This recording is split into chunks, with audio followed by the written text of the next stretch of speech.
Welcome to Against Medical Advice. I'm your host, Jimmy Diamond. The identity and location of the following recording has been changed to protect the anonymity and confidentiality of the clients. The views and opinions of speaker do not directly reflect those of the podcast. The following is a live recording of real people struggling with addiction and trying to seek recovery. This is for educational purposes only. We hope you enjoy. Get going. So, all right. Question. If you wanted to get high today, how many different places can you think of where you could go to get high? Probably 1,000. To get it or to do it? Yeah. To get it? Not anywhere around here. Yeah, not around here, but Give me like a... there's only one place where like I could reliably do it without having fear of getting caught. Where? My house. House. Jimmy Carter. Jimmy Carter. Doraville. Skate park. $3 Cafe, right there, literally, right? No, if we're talking about alcohol, then Well, fucking dude, everywhere. high, right? Now, wait. Now, imagine, let me ask you this question. Where do you go if you, like, don't want to necessarily get high, but you, like, expect the opportunity to come up? The trap. Like, you know what I'm saying? Like, there's one where you could go to the liquor store, you could go to that specific place where drugs and alcohol is, or whatever the case may be, but you could also go somewhere where you can, maybe it's not there, but it could be there, you know? The expectation of it being there could also be there. My college campus. Call it, like, you could post up at your college campus. Just post up. You know what I'm saying? And just ask people. Jimmy, I'm sure you're if I ask unmuted. around, I can get like 15 different contacts to buy weed. Is Buck sharing? Or is he? That's Tanya. Oh, okay. Oh, okay. You can just post up in your college campus and just wait and maybe literally just. I've done that. Anybody else done that? Just sit there and like, yo, you got weed? Got weed? Where's the party? Where's the party? I was walking to my car one time, and one dude literally was walking past me. He was like, "Hey, you want to buy weed?" Dude, it's like that easy. You know what I mean? And keep in mind that now as a result of our past discussions this past week, right? Last week we talked all about first step, admitting powerlessness and unmanageability in our life, how unmanageable our lives have become, the potential of unmanageability, so on and so forth, right? So, knowing that is potential, like I could just post up anywhere, I know the places I could go, I know the whatever, the people, the places, the objects, whatever, right? What does that mean? Like, where would, if say I make the decision to use in that moment, what am I signing up for? A world of hurt. Potentially, right? Anarchy. Potentially a world of hurt. Anarchy. What is it? Anarchy? I was just copying the Talladega Nights line.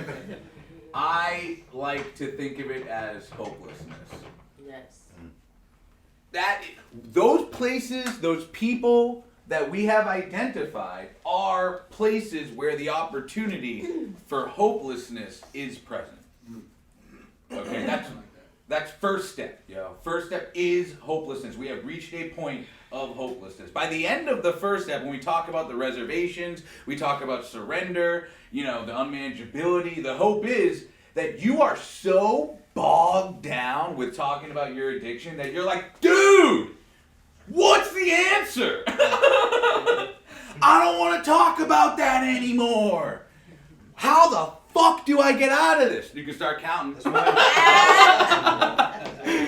I couldn't stop saying how I did 170 push-ups. Notice I stopped myself. I said 170 push-ups. I couldn't believe that. That was insane. Everybody liked it though. I'm happy. So anyways, I know that if I go to one of these places, I'm going to feel hopelessness. And our first step solidifies that. Honestly, the first step in the whole span of decision making, right? 1, 2, and 3. That's in my opinion. I can't. Something can. Let me try that. Right.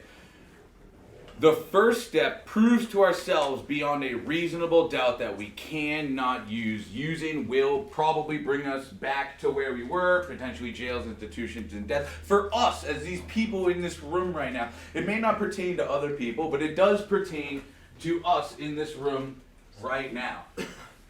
If I were to draw, a map of Atlanta.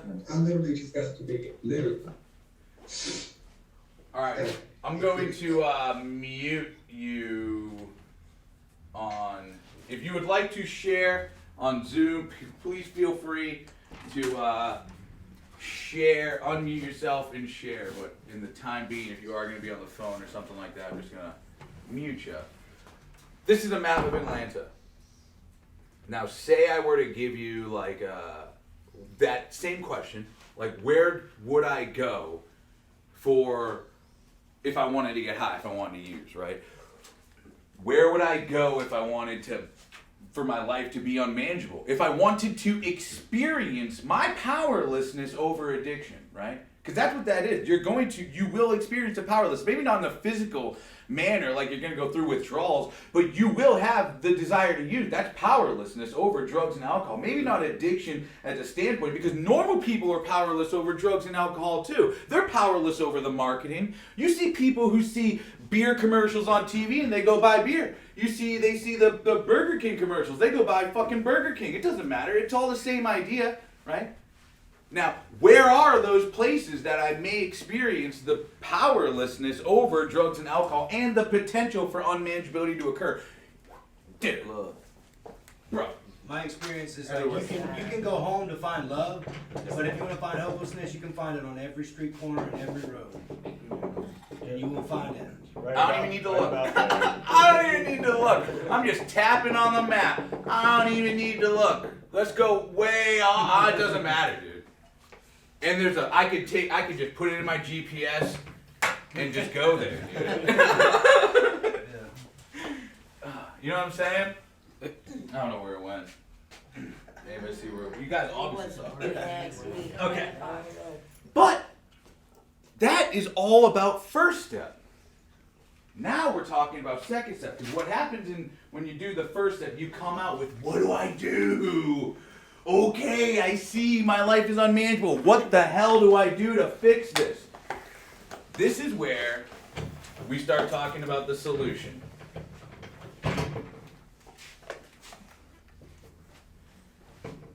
Where do I go if I want to feel hope?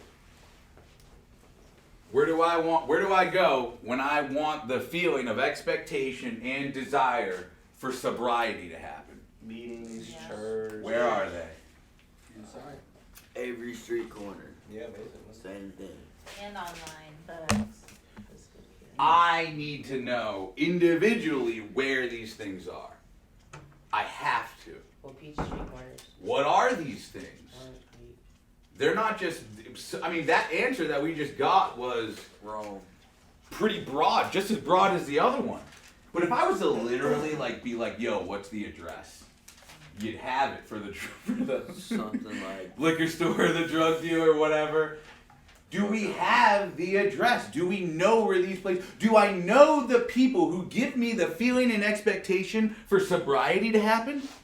Do I know the objects that give me the feeling and expectation for sobriety to happen? Are we talking right now or during active addiction? This is right now. Yes. Yeah. This is where we start to figure out what can work, what will work, how does it work, how long does it take for it to work, and there is no right or wrong answer. The number one answer that I can give you that can guarantee your life to get better, just the minimal, is don't get high. You stay sober, that's it. You want the bare minimum, you want the 13 pieces of flair of recovery, you just stay sober, that's it. You don't gotta do nothing else, bro. And I mean, your relationships, everything else may not change, but you will be sober. And that's like what we are hoping for, right? Minimally. But the idea of what sobriety can do for you, sobriety in itself is an opportunity for us to change the other areas of our life that have been messed up as a result of our addiction. Sobriety is not the fucking goal. Sobriety is like, anybody can get sober, bro. You know? It's like recovering, changing ourselves, becoming that new person, restoring our relationships, holding a job, lost dreams awaken, new opportunities arise. There is a way to get that. There is a path to do that. What we need to do is prove to ourselves that that path is worth it. That God bless you, that path has value, and that path is attainable. All right? So let's just start by identifying. Now, this whole idea behind the theme of what's to come is hope. Hope is a feeling. It's a natural, instinctive state of mind deriving from circumstances, moods, and relationships with people, objects, and concepts. You can identify this. You can tell, you know what it feels like. And if you don't, we're going to talk about it and maybe try to figure it out, right? Hope. Feeling. So when it's a feeling, it's an emotion, natural, instinctive state of mind. Yeah, naturally when somebody watches Tony Robbins, they feel hope. You know what I mean? Naturally when someone watches like America's Got Talent and they're like, oh, this amazing singer, oh my gosh. Naturally, dude, they make it that way. They make it that way. If they just use different editing, different sound, you'd be like, oh, what a horrifying performance. Oh. They make it so you feel that. So you naturally, instinctively feel that, right? And this is like dopamine. I want you to think of hope, desire, motivation, dopamine type stuff, okay? Dopamine is released in pursuit of goals. So you can start feeling this the moment you begin the process. And comparatively to recovery, people feel this in active addiction. How do you feel when you're sick and the opportunity to get high comes up? Shit, 1,000 times better. Spring right up. That's a hit of dopamine, just enough energy, just enough like good feeling, motivation to get you to shower, to get ready, to get the thing that you want. Shower. Food goes off of this. Like this is an evolutionary need. You need this to mate, to have food, to do everything. You need this chemical balance, right? Now, say you're doing cocaine, which increases your dopamine by 1,000. You're cheating the dopamine system, and eventually your baseline for what feels good is going to be jaded. It's going to be distorted because I'm used to things that give me 1,000 hits of dopamine. What is this? Ready? What is this reading a book? Yeah.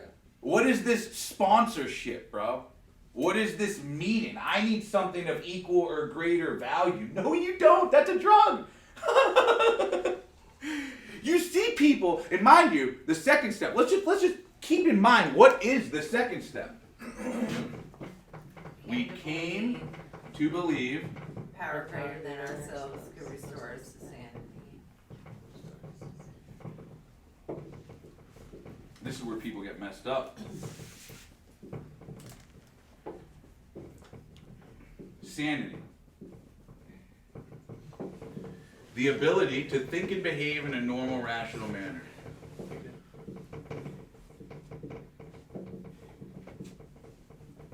In a normal and rational manner. Your sanity is different than my sanity. Some people get sober or restored to sanity to discover they're insane. To discover where they have put themselves as a result of their recovery is insane. And they try to see, like I know people, they'll be sober, they'll be rocking it, rolling it, they'll be 6 to 9 months sober, they'll be like understanding what it takes, dude, to be sane. You know what I mean? To have the ability to think and behave in a normal, rational manner. And society may be like, bro, that's wrong thinking. You're thinking wrong. Like, what's up, man? You know what I mean? And it's a conflict. You see someone who's maybe been using for 10 years, they have 6 months, 9 months sober. They're like, bro, I'm just tired all the time. I need something. It's like, yo, no shit, you're tired all the time. Give it some time, bro. And there is no time. There's no, like, time frame. You think recovery works on a stopwatch? Addiction don't work on a time, right? I don't care what you're doing. You're going to have the desire to use, right? Like, it's like, it don't work on a time watch. It doesn't care what time of day it is. You're going to use, you know? And I think recovery is the same way. It doesn't matter. Like, there are things that are a part of the recovery process that are non-negotiable, you know? Physical recovery, mental recovery, spiritual recovery, character recovery, right? Changing new behaviors. Mind you, sanity is an ability. Some people have the ability to skate, some people don't. If you don't have the ability to skate, don't even consider playing hockey. And if you don't have the ability to stay sober, don't even consider being a productive member of society. Don't even consider it. This is an ability that has to be acquired. Some people got it. They're just natural. They just got it, man. You know? Some people, once they hit the ice, they can skate, they can stop, they can do it all. Other people need to skate with a crate. You know what I mean? Other people got to start off a little bit slower. It's up to the individual to determine where they are at and allow the process to take its place. You're not going to be on a crate forever, okay? You may be on it for a little bit longer than other people. Who cares? The fact that you're out there is what matters. I'll tell you what. It doesn't... How much... How long... Like, how much this is helping you, how much recovery is helping you, how long you got to do it for, how many meetings you got to go to, all that doesn't matter as much as doing it. Doing it is what matters more than how much, how often, how much of the blah, blah, blah, blah, blah. That don't matter. If you don't do it, then you got a problem. And if you do it, then you might not have a problem. It's that simple. Absolutely. You know? How does it work? Those answers that we do have, I am going to give you. You're going to give you the science behind why these work, how you can apply this to whatever form of recovery you want to do, and how you can start believing that sobriety is possible for you today, tomorrow, long term, so on and so forth. It's very, very, it's kind of like, wow, I can't believe I didn't think about this, right? I can't believe I didn't know this. Some of us, we get sober, and I'll tell you what, I think I have the ability to think and behave in a normal, rational manner, and a year goes by, and I'm like, I didn't even know, bro. So it's possible I'm in that situation right now. No, you're fine, Jimmy. I think everybody's could be in that situation right now, you know what I'm saying? So believing something new is pretty easy, I'll tell you, but getting rid of a belief is difficult, okay? So it's pretty easy to learn something, but to unlearn something is very, very difficult. And that's where second step is tough, is that people get to the 6 months, the 9 months, they believe they're doing well, and the rest of the people who love them and shit like that may be like, bro, shut the fuck up, keep going. You know what I mean? You should have never done drugs. You should have been here. You should have been there. You should have been doing this by now. And we have this distorted perception, and our emotions get in the way, and we make poor choices. And I'll tell you what, the people who are saying that to us don't understand the process. They don't understand. Those are the friends and family who don't know. How does that feel? You think I'm going to get hope from that? No, it's fucked up. Do you see what I'm saying? It's the worst. It's the worst thing, man, about this whole thing. Is that the ones closest to you that don't understand cut you up, man. That's what it took me to figure that shit out. I mean, that's the toughest part for me, but it's like, what are you gonna do? You can't, that's a lose on that. You just gotta do you know? So how did you like? So I just basically fucked up, went back out, got all fucking in my self-pity about it, like, man, wow, you know what I mean? And then this time around, I'm just really, like, I put on, like somebody, it was my sponsor, somebody at Log Cabin said, just like, it's not just like you can just pop into your parents, and you gotta be fucking geared up. You gotta be in that mindset that you gotta have your own ride, you gotta have an exit strategy, and you gotta be okay with saying, look, I'm a dip because this is not working for me right now. I love y'all, and we'll circle back to this, you know? Have you done that in your life without knowing that, how you gotta do that? No. Like, have you ever like? No, because I'm like, these people are these are my people. I'm safe here. No. So what happens when you go? I'm in way there without a safer with plan? y'all than I'm in with my blood people, you know? Right. Way safer. Like, if I could go like in this sober living situation, I'm so happy in it, you know? Darius, Doug, Josh, those are my people, you know? Going to my folks or my sister, God forbid, or just other people, even the people I work with, it's like I gotta be on my game. I can relax when I get home, you know? And too, for me, like with my family, I had to learn to accept they don't know shit about this. My brother told me last week, this shit is not a disease. You just a fucked up person. Yeah, so that's funny because we were from different cultures, but Yeah. Russian people, Ukrainians, people of Slavic descent, they treat it like that too. They're just like, because If I look at it, I can't knock him because he don't know shit about it. You know? they think it's a weak will. Right. They think you just. But my will is so fucking strong in every other area of my life except for this, which it says in the book, you know? Bill's story. So now we're starting to see that, okay, me using the tool is important, but what I'm using the tool on is just as important. Here I am using let's say taking our first step, admitting our powerlessness over drugs and alcohol. I could use that tool and towards let's say I got a screwdriver, and that is my admitting I have a problem and saying, hey, I want to get high right now. If I'm using that screwdriver for a nail, it ain't gonna work. So if I'm taking my screwdriver and going to my parents who are fucking nails, they're not screws, they don't fit in like that, you know what I mean?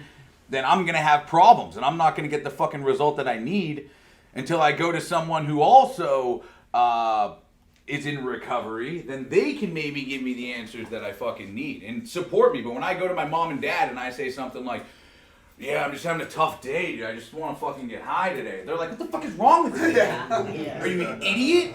Why would you want, literally, they'll be like, why would you want to do that? You got all this awesome stuff, Jimmy.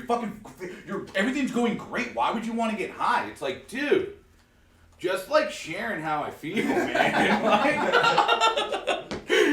And I'll tell you what, someone in early recovery may not say something like, I'm just sharing how I feel, man. I didn't know how to say that in early recovery. I never learned that, you know what I mean? They never really taught me that. So actually having the knowledge and the power to do something like that, establish those boundaries, set those boundaries, you know what I mean, allows someone who they're only dealing with what I'm saying, how they only know how to deal with it. If they knew another way to deal with it, then they would. If they had a fucking certification to deal with drugs and alcohol, I'm sure they would fucking behave a little bit differently, but they don't. I'm, like you're saying, I'm the one who has to learn these things. I'm the one who has to go through this process and see what gives me this feeling of hope or this feeling of hopelessness. People, it's just crazy. People go through life, they don't even there's no psychology going on. They're just living, you know what I mean? Yeah. We're all mini psychologists because we have to deal with this shit, so we have to assess emotions and feelings and how those actions then, those emotions lead to actions. People don't know, and they don't need it. God bless them, Or they do need it, or whatever. Yeah. So this feeling of hope is a feeling of expectation and desire for a certain thing to happen. So that certain thing to happen is open for debate. It's subjective. Whatever you want to happen, if you're doing something that you expect or get the feeling of it happening, then that's hope, right? Very important, as I said, that this is like a actual neurological, like dopamine thing, right? What drugs and alcohol does is it hijacks that system and gets us seeking more of the substance, right? More of what is actually killing us, okay? So scientifically it makes sense why somebody would keep on going for it, you know? Our brain and body thinks that it needs it, and the pursuit of something that I need makes me feel good. Similarly, like food, you know? Water. I feel that way when I drink, when I'm like really fucking thirsty, going on like a run or some shit like that. Get away from me. I need a glass of water, dude. And then I'm just like, what's up, babe? I'm like, what'd you say? Okay, yeah, no, sorry, I'm just like really fucking thirsty.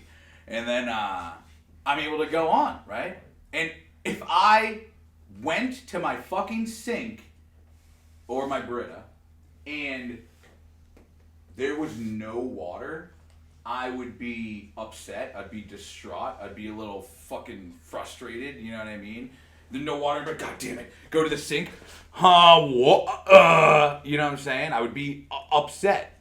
So maybe going places where I used to have that feeling, exposing myself to them again, and it's a new feeling, maybe uncomfortable. Like you're talking about going to your house, right? Mm-hmm. When I used to go to my house, I had a feeling and expectation to get high, to steal. I was gonna get high, dude.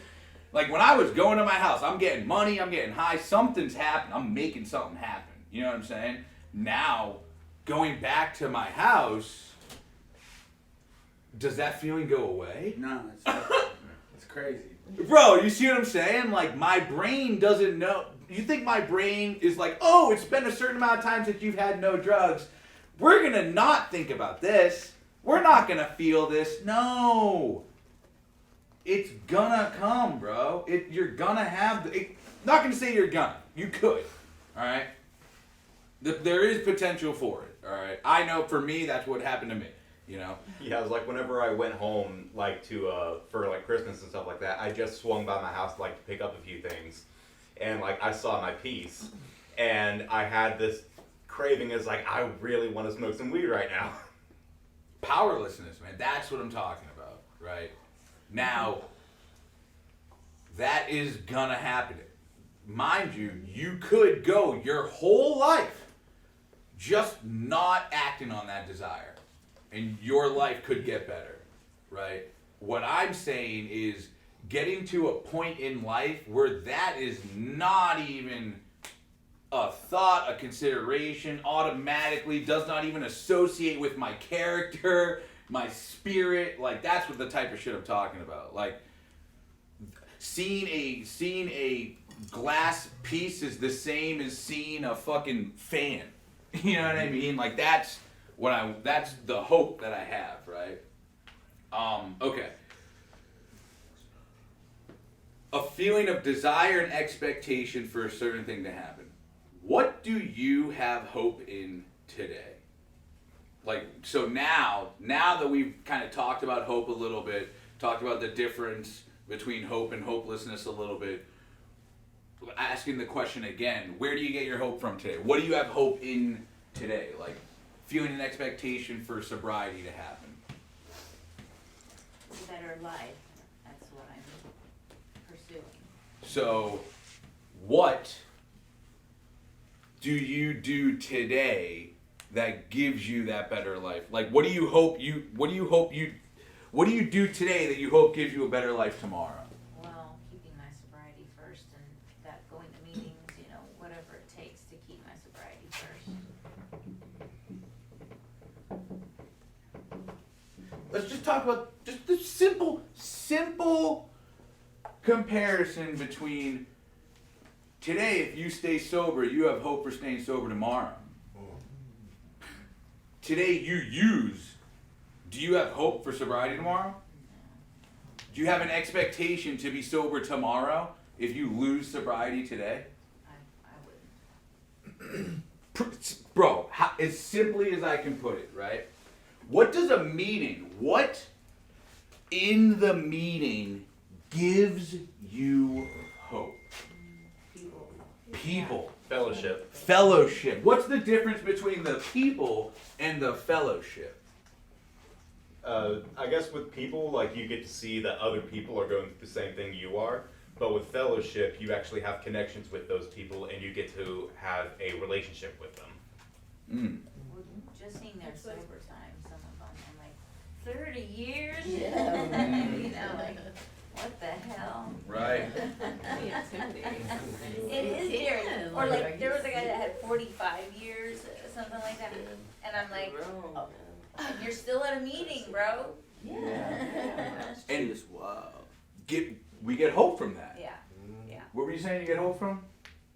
Oh, I just was adding that it's like either experience, like spinning off of what he said, like it's either just like experiencing people, like hearing all their years, their stories, but like experiencing sobriety with them. It's like the fellowship piece. Yeah. So I hear the message, like the story that people have to share, and like I compare like early recovery to boot camp. And there's something about, like, if we were all in boot camp doing the same shit, there's something about knowing that, like, we're going through this together that makes going through it not so bad. You know what I mean? And later on, when I am coming around and seeing people who may be in recovery or, like, whatever, when you meet someone in recovery, it's like, okay, I know you went to boot camp. You know what I mean? Like, I know you had to kick it, you had to go through this, and this. And yeah, I like to compare it to that. So not only the message, but also like the collective journey, I guess. Yeah, shared experiences. Shared experience. And like the desire to be on the flip side, like to be the person that can sit there and say 30 years to the newcomer. Oh, man. Mm-hmm. Like the people who lead the boot camp, like they all went through it together, they've got their groups and now they're giving back. Mm-hmm. Like, think about that, right? The idea that the whole program has existed on that. Just giving back. Sponsors. Newcomers can't keep fucking meetings open. You know what I mean? Bro, you want me to keep a meeting open with a fresh 30 days clean? Bro, I need a pack of cigarettes. I'm taking this money.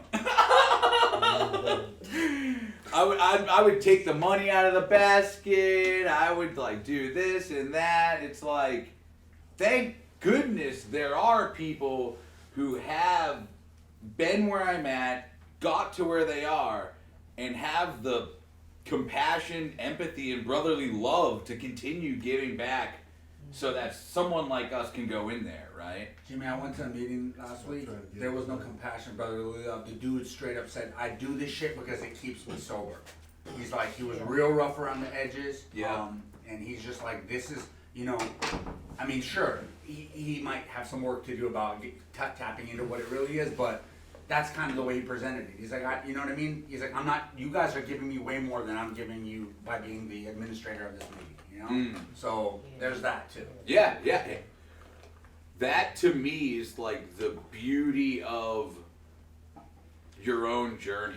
You know what I mean? Like someone out there needs to hear what that dude's got to say, and someone out there needs to adopt that right now so that they can stay sober tomorrow or whatever the case may be. You know what I'm saying? It's like whatever keeps that dude coming back keeps that dude coming back.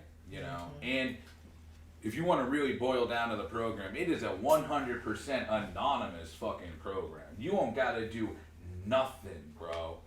You don't have to do a fucking thing. You don't got to answer no one's questions. You don't got to fucking talk to nobody. You You don't gotta fucking hold no one's hand. Nobody can know your name, and you could get fucking years and years under your belt, and You no know- one's gonna say boo to you. That's what I'm saying, bro. You don't got to. You don't have to, but if you do, what you put in, you get out.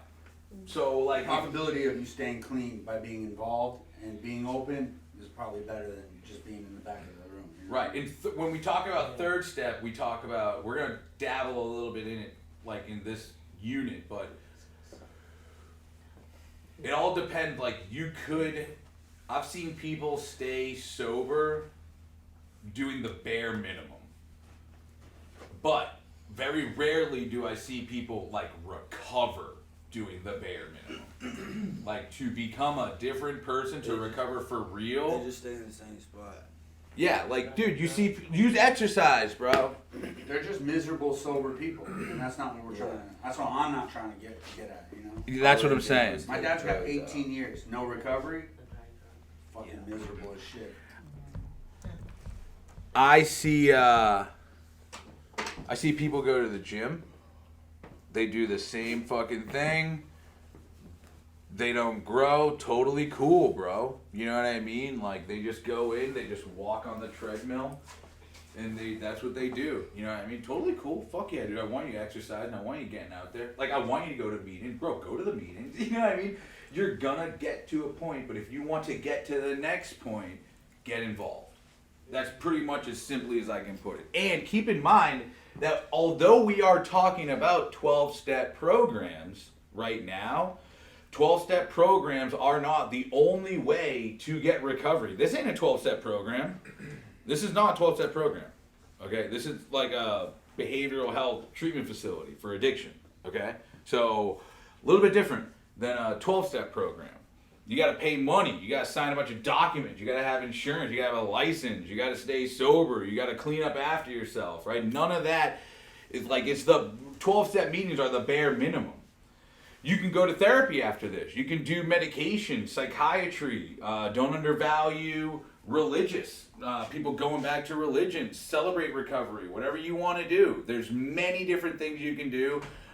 You just have to, and the more creative you are, the more open you are to what recovery can be, the more value you're going to have in your recovery. If addiction is the narrowing of things that bring us pleasure, recovery is the broadening of things that bring us pleasure. So the more places that you can find where just like, it doesn't need to be sobriety, just like no drug use, low drug use. You know what I mean? I go to acting class. I don't fucking have any desire to use when I'm in acting class, you know what I'm saying? Like doing things where I'm around people where drug using and alcohol is not like the main thing.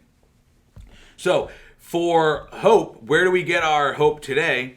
We get our hope from other people. We get our hope from the message. We get our hope from the fellowship, clean time. Bro, I get my hope from YouTube.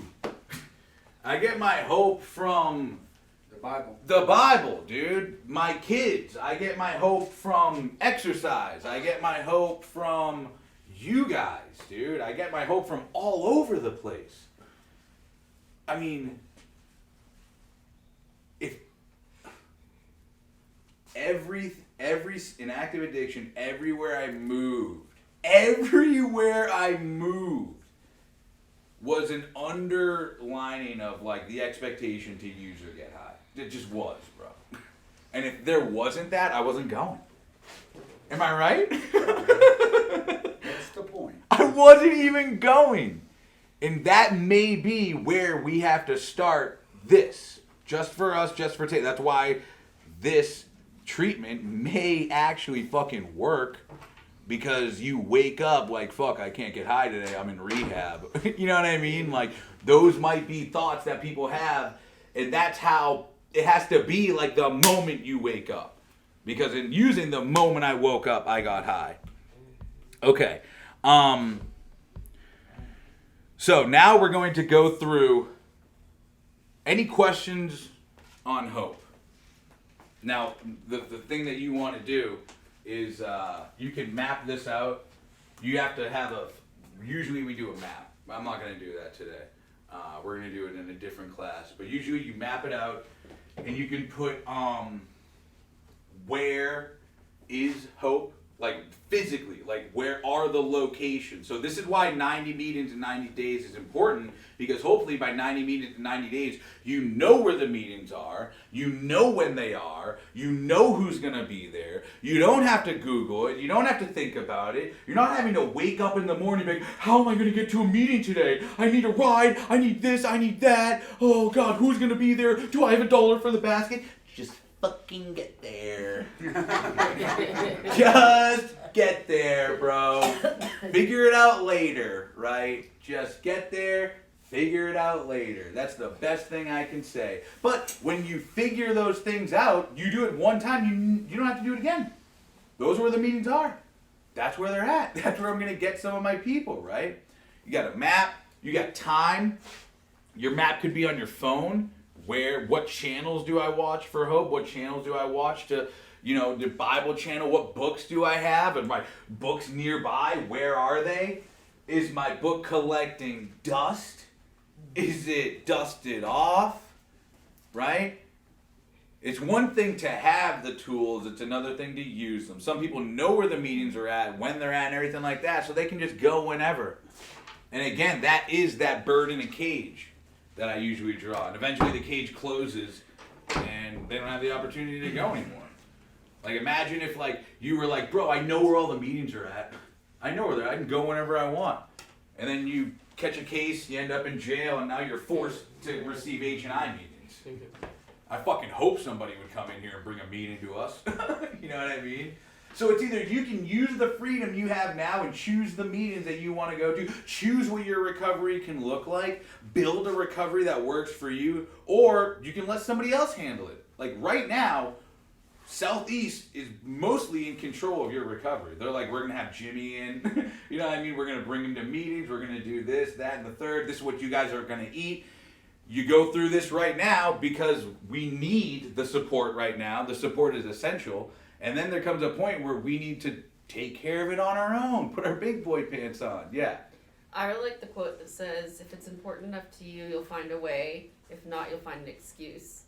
Because, it's so easy to say, oh, I don't have time to do this. But really, truly, that's just you or your addiction or whatever you want to call it, just providing opportunities for you to get out of what you know you need to do to stay sober. And I've caught that with myself. Like, oh, I don't have time to journal.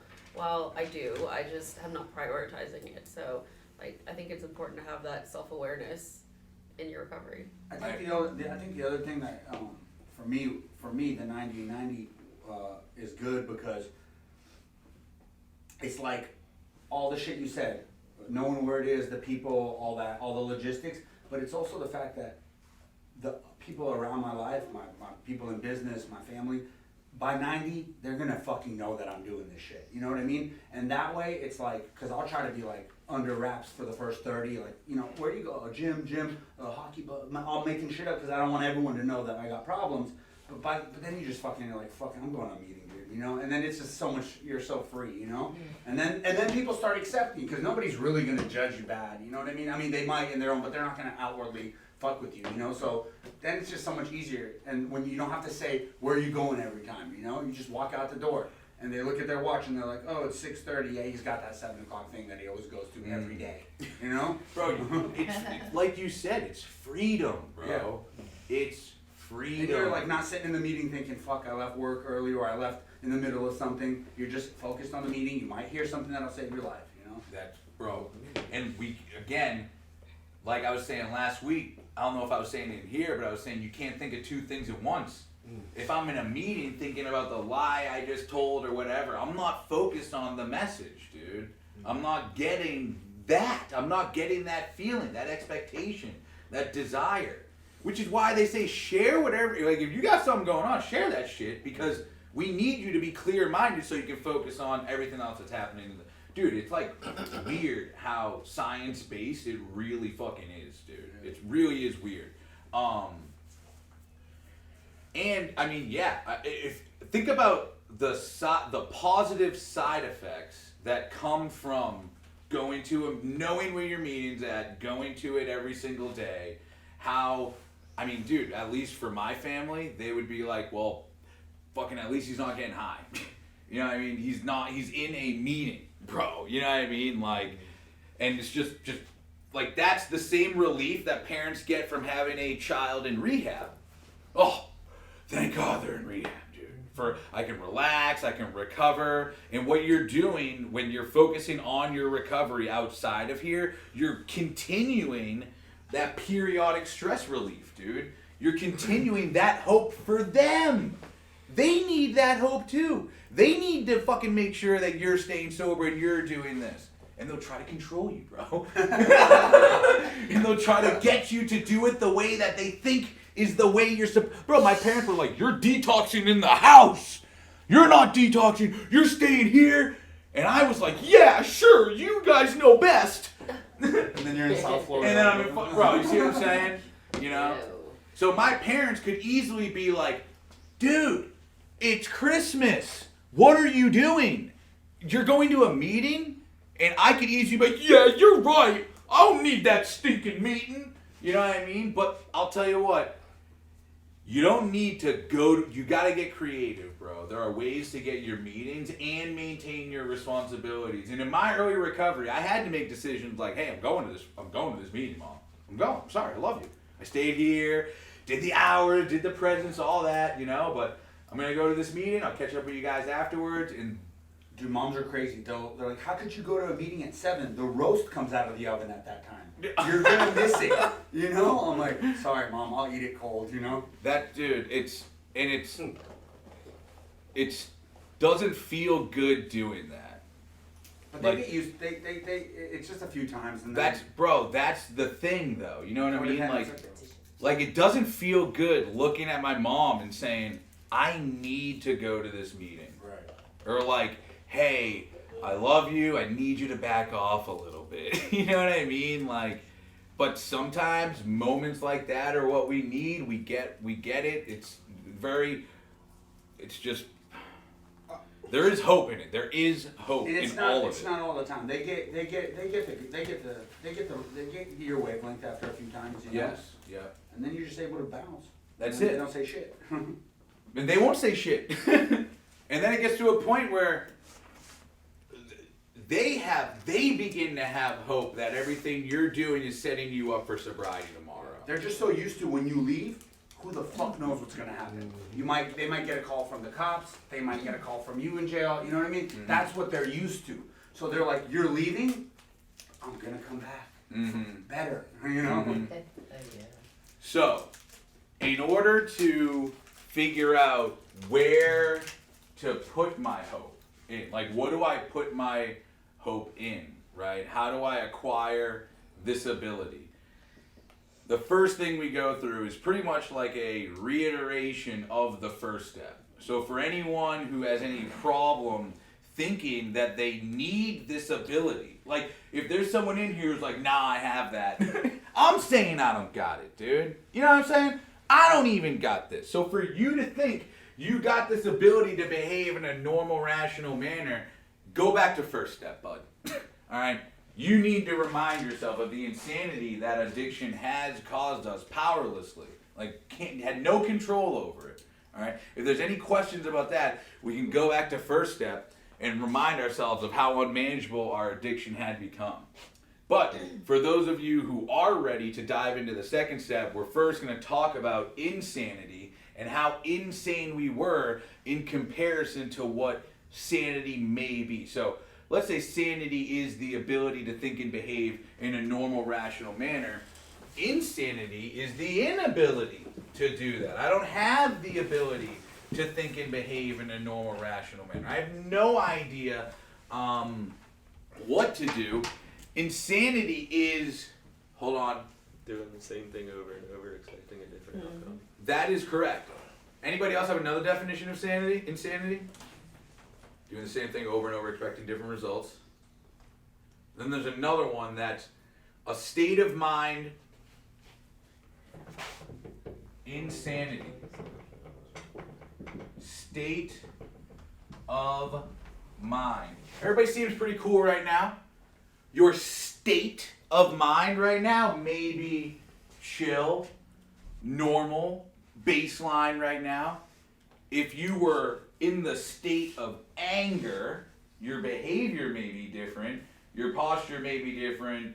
Your language may be different. That's a state of mind. Our mind has different states that it comes to, right?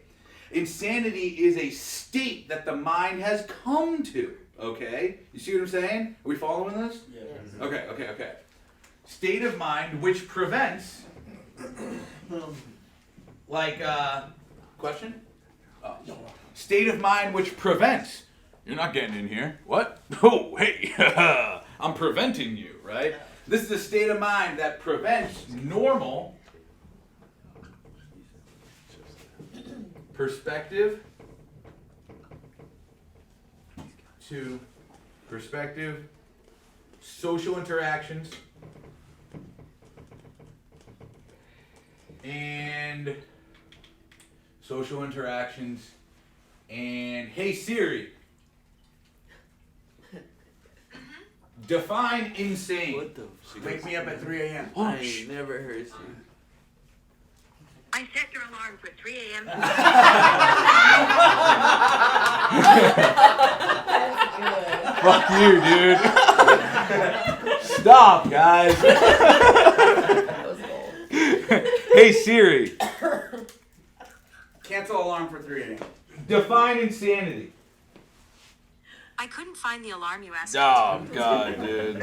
Sorry, Jim, I won't do that anymore. You're good. Joke's You're over. good. He's It's funny. insane. It's all funny. Joan. So insanity is the state of being seriously mentally ill.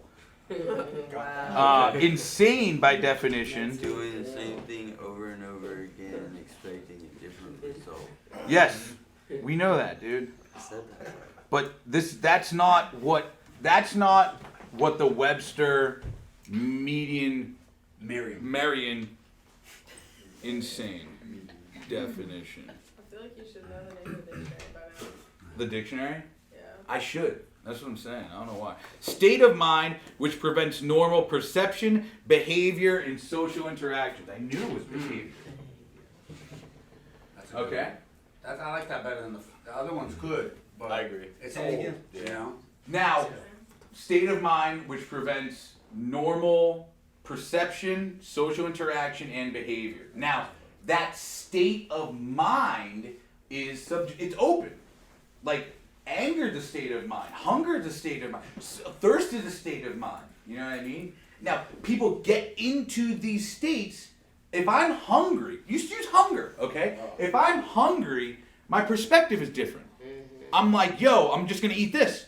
I'm not cooking meal, I'm gonna go get McDonald's, I'm gonna eat this, right? $17 at Burger King. Yo, insane, okay?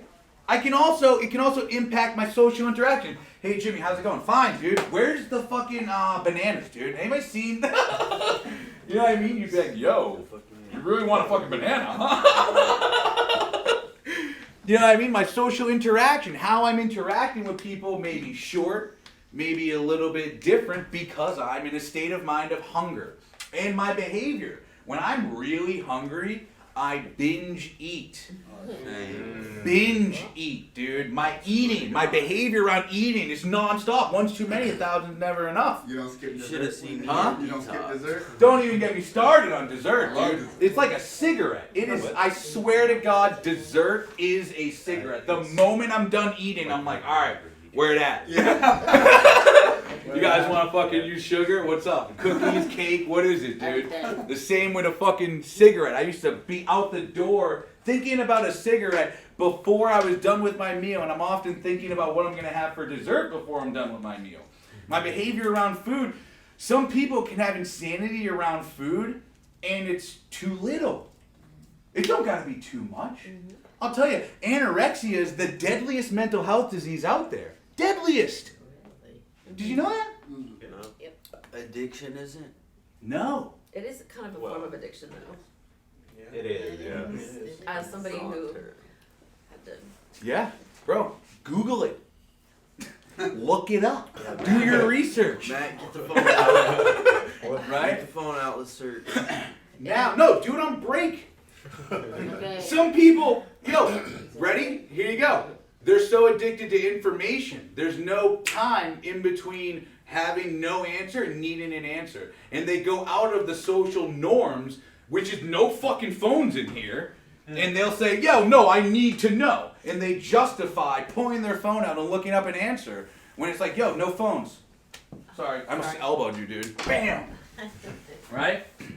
They lose. So that is insanity. Now, when you do the same thing over and over, expecting different results, pretty substantial to see how this applies to that, right? Addiction. A state of mind which prevents normal perspective, social interactions, and behavior. I mean, normally I would just be, like we were saying, when we're sick, right? When we're dope sick, normally we would just be hanging out. I'm sick. Opportunity presents itself. I'm up, right? My perspective on money is different. My perspective on, when I should go to bed, a healthy bedtime. My perspective on my ability to get out of this is all distorted, bro. It's distorted, okay? Social interactions. I remember walking out of a hospital, many occasions, dude. Not just for myself, maybe for somebody else, you know what I mean? Looking for a cigarette. You know that one? Facts. Bro, I have no cigarettes, and I am insanely seeking a social interaction with someone who might smoke. And you are seeking it, bro. I am walking around looking for smoke signals, smoke signs, for an expectation. At a hospital. At a hospital. You tap on their back, yo, bro, you got a square? Yo, You gotta smoke. dude, mind you, all the behaviors associated with getting that feeling of finding the person who has what I want, right? You got some fucking motivation, right? Dude, walking in. Hey, man, what's going on? I got $1. I'll give you $1 for a cigarette, bro. No, you don't gotta do that. Oh, thanks, man. Then, for some reason, I feel that I have to sit here and have a social interaction with you. Ever have to do that one? I have, cig bum guilt. I bummed this cigarette, and now I feel like I have to be nice with you, and let's have a talk, and who are you here to see? So now I am forced into social interactions from a feeling of guilt that's not real, right? With people who potentially could be bad for me. Is that insane? It's insane, bro. It's insane. And mind you, it's another addiction. It's an addiction bringing me back to a potential outlet for another addiction. How about when you're dope sick and your buddy's got some, and so you're like, yo, bro, you want to hang out, and you don't bring up the drugs at all. You get there, still don't bring it up. You're like, yo, bro, what you been up to, dog? Hell yeah, dog. So you got some dope? What's his name? Who's that person in your life? What's their name? Owen.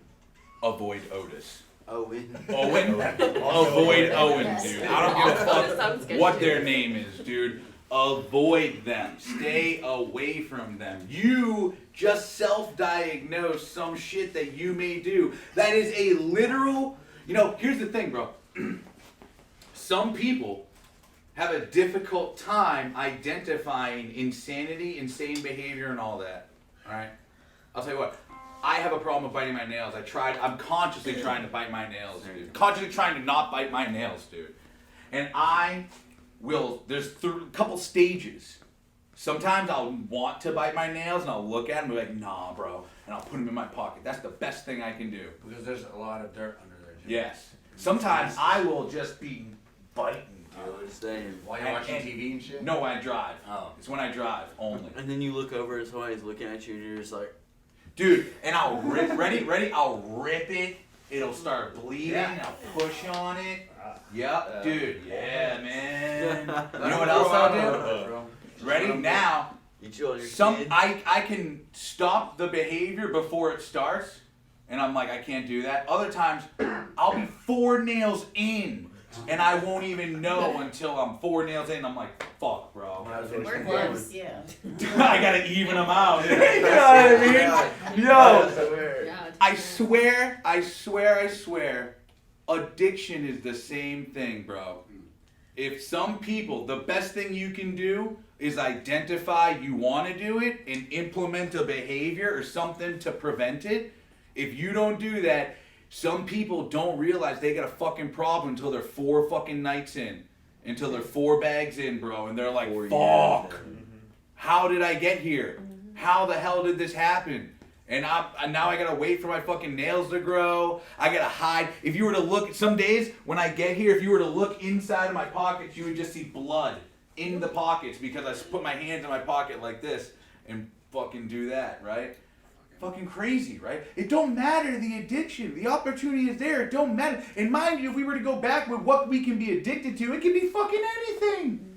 We can be addicted to anything. So anything can remove my sanity, my ability to think and behave in a normal, rational manner, all right?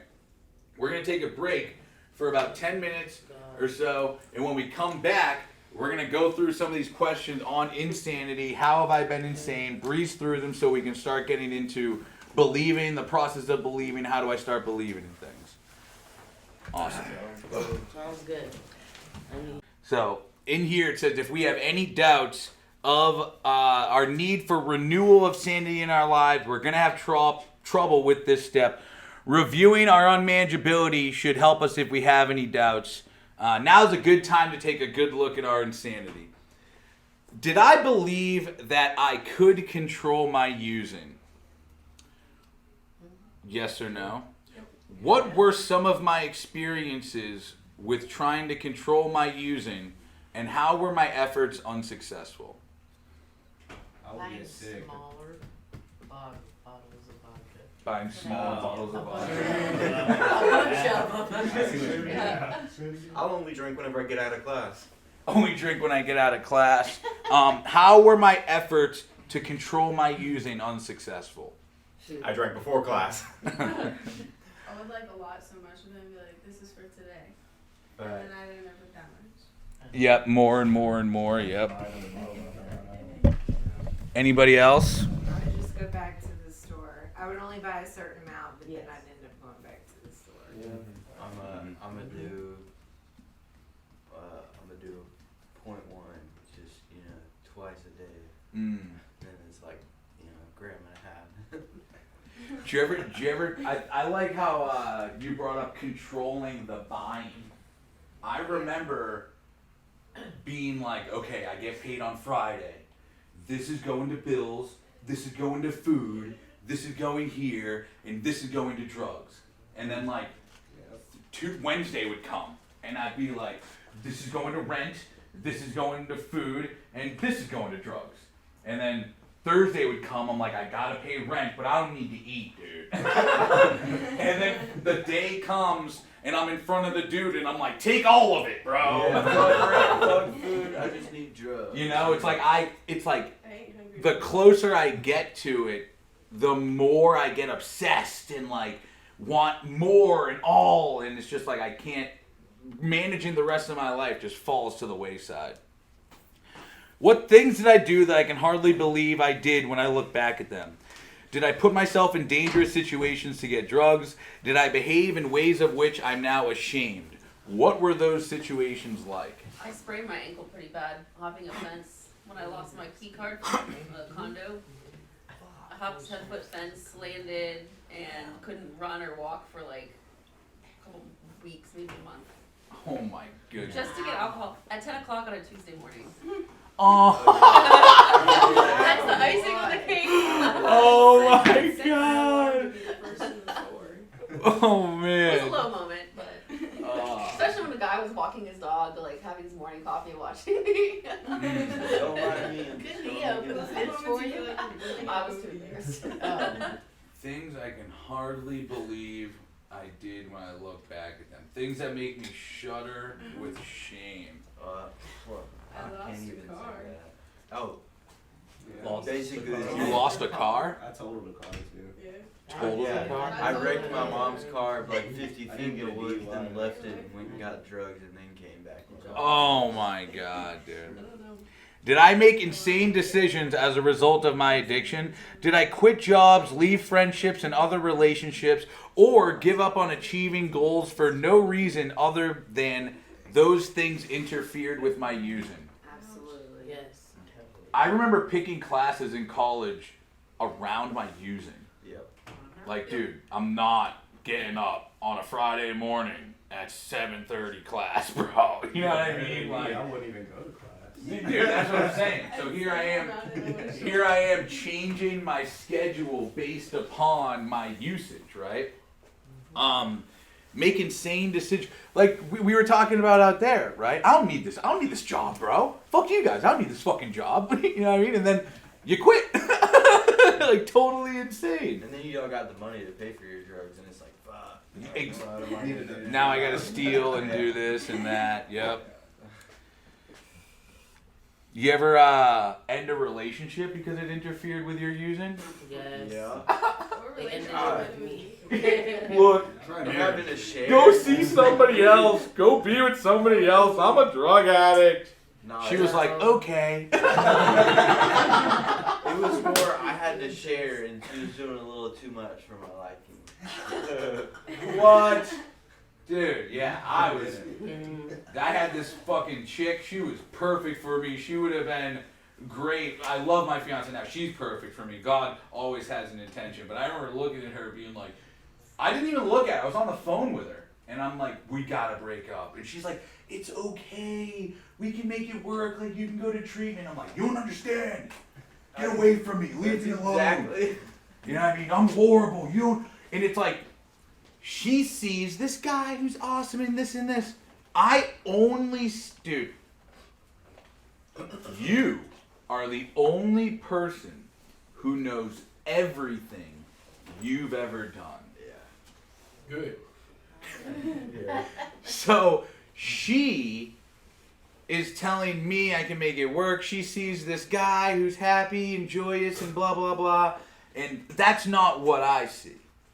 You see what I'm saying? I see the person who stole, this happened, that happened, this happened. So the value that she sees is not the value that I perceive myself as having, which could be insane in itself. Someone having a misdiagnosed perception of self, right? Or having a proper diagnosis of self. Yeah, that's pretty proper.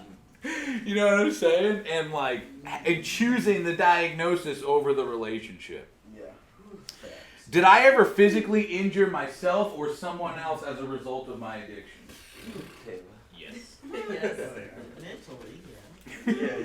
Okay, so is the insanity coming around? Are we starting to see it? All right. Are we coming to believe that shit? When I have a desire to use, I'm in a state of mind which prevents me from making normal choices, healthy relationships, regular behavior. Having a severe infection and like, fuck going to the hospital, because then I'm going to have to be there all day. No drugs. Like, dude. Fuck that. Insanity is a loss of our perspective and a sense of proportion. For example, we may think that our personal problems are more important than anyone else's. In fact, we may not even be able to consider other people's needs at all. Small problems become major catastrophes. Our lives get out of balance. Some obvious examples of insane thinking is the belief that we can stay clean on our own, or the belief that using drugs was our only problem and everything is fine now just because we're clean. In Narcotics Anonymous, insanity is often identified as the belief that we can take something outside ourselves, drugs, power, sex, food, to fix what's wrong inside ourselves, our feelings. That is the insanity. They're saying it's insane to think anything outside of you is going to fix what's inside of you. Bullshit. It's insanity for you to keep on looking for a needle in the haystack when it's right here, dude. The key to all of the things we need to fix, we possess, we have. That's what they're saying. And it's understanding our feelings. That is it. Understanding these emotions, making sense of them, not letting them get so intense that I do something stupid. Now, emotions are intense. They are going to get that intense at some point. It's just about me having the ability to not do something that goes against my morals or values, goes against my morals or my ability to protect the things that I value. Right? How have I overreacted or underreacted to things in my life? Oh wow. From me. Let's hear it. Yeah. Over or underreactor? Both. Both? What are some things you overreacted to, or give us some...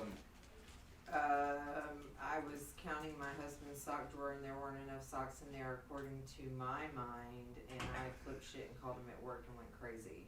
Because I knew he had left his socks at someone's house. Your woman's a crazy. Female. Yeah, like Counting flip socks. shit. Counting socks. Counting socks. Good woman. Yeah, oh my god. Counting socks. Wow. Counting socks. Good job.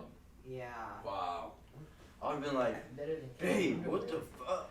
Anybody else? Insanity. Overreacting, underreacting? Overreacting. Like, sock drawer. Sock drawer. Yeah. What else? Crazy. Ever underreact? Yeah. Bro, you're homeless.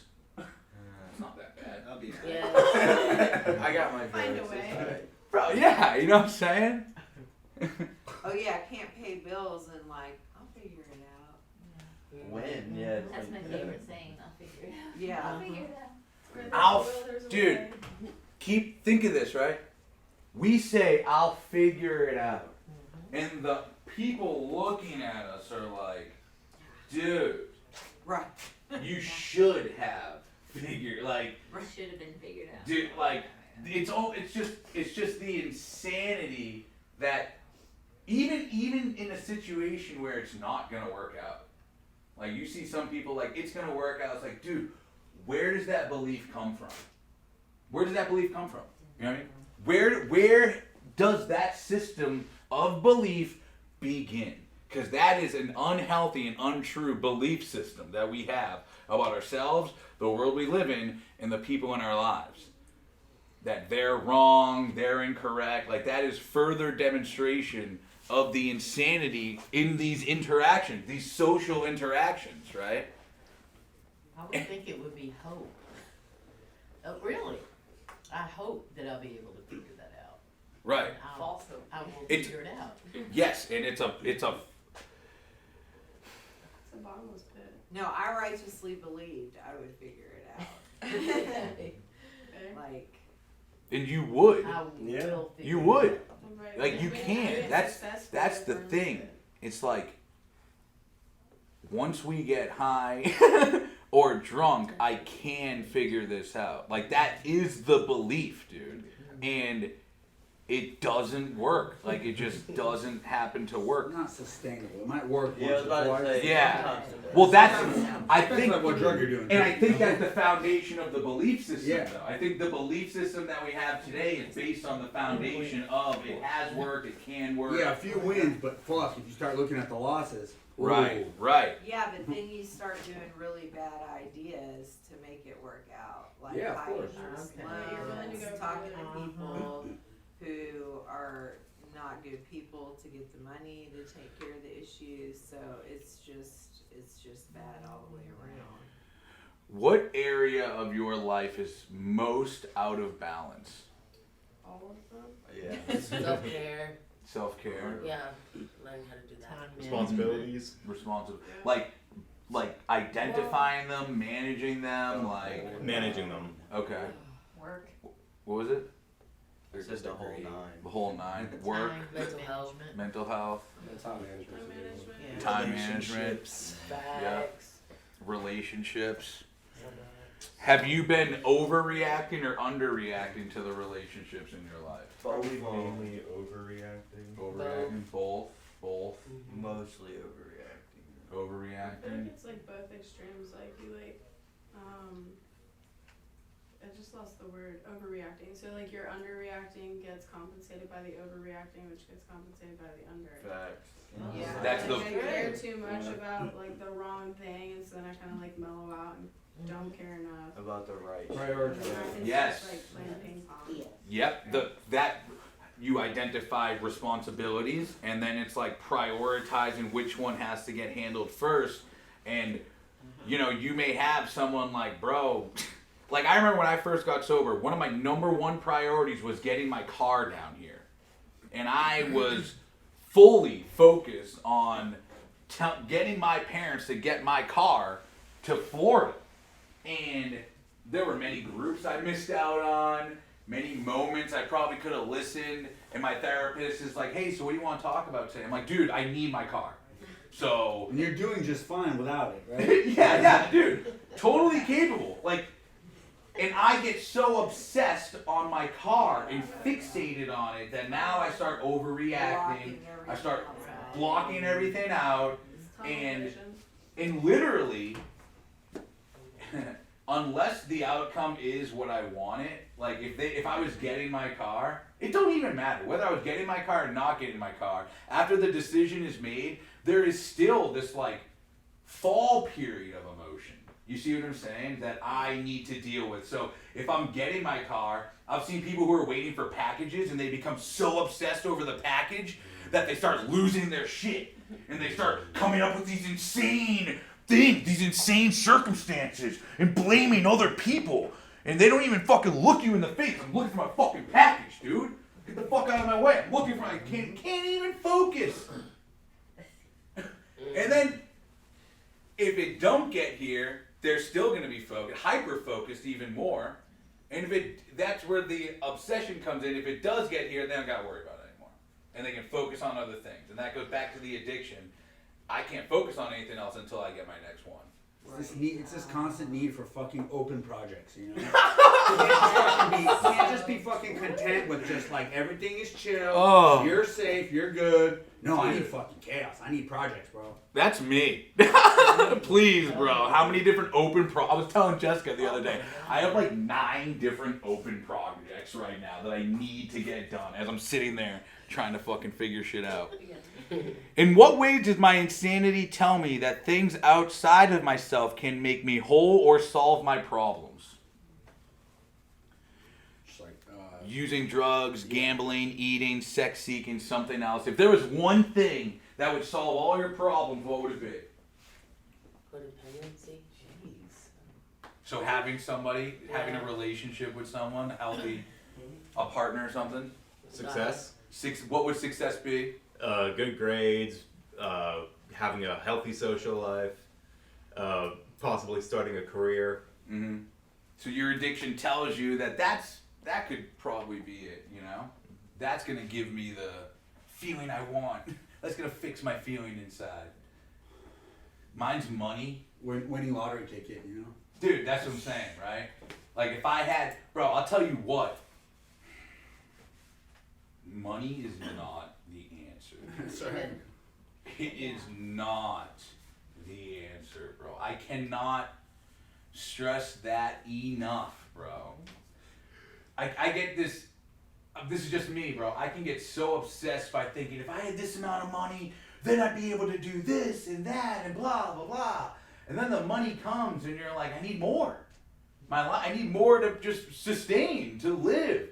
And the power comes the power for me comes when I'm with my family and I'm not thinking about money.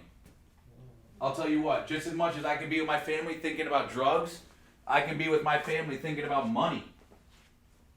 And I'm not playing with them the way that I could be. I'm just like, yeah. And Jessica's like, what's wrong? I'm like, we don't have any fucking money. What do you mean what's wrong? You know what I mean? And it's like, that's social interactions totally jaded from that. You know what I mean? My behavior, totally different. Instead of me being like, yeah. Freedom.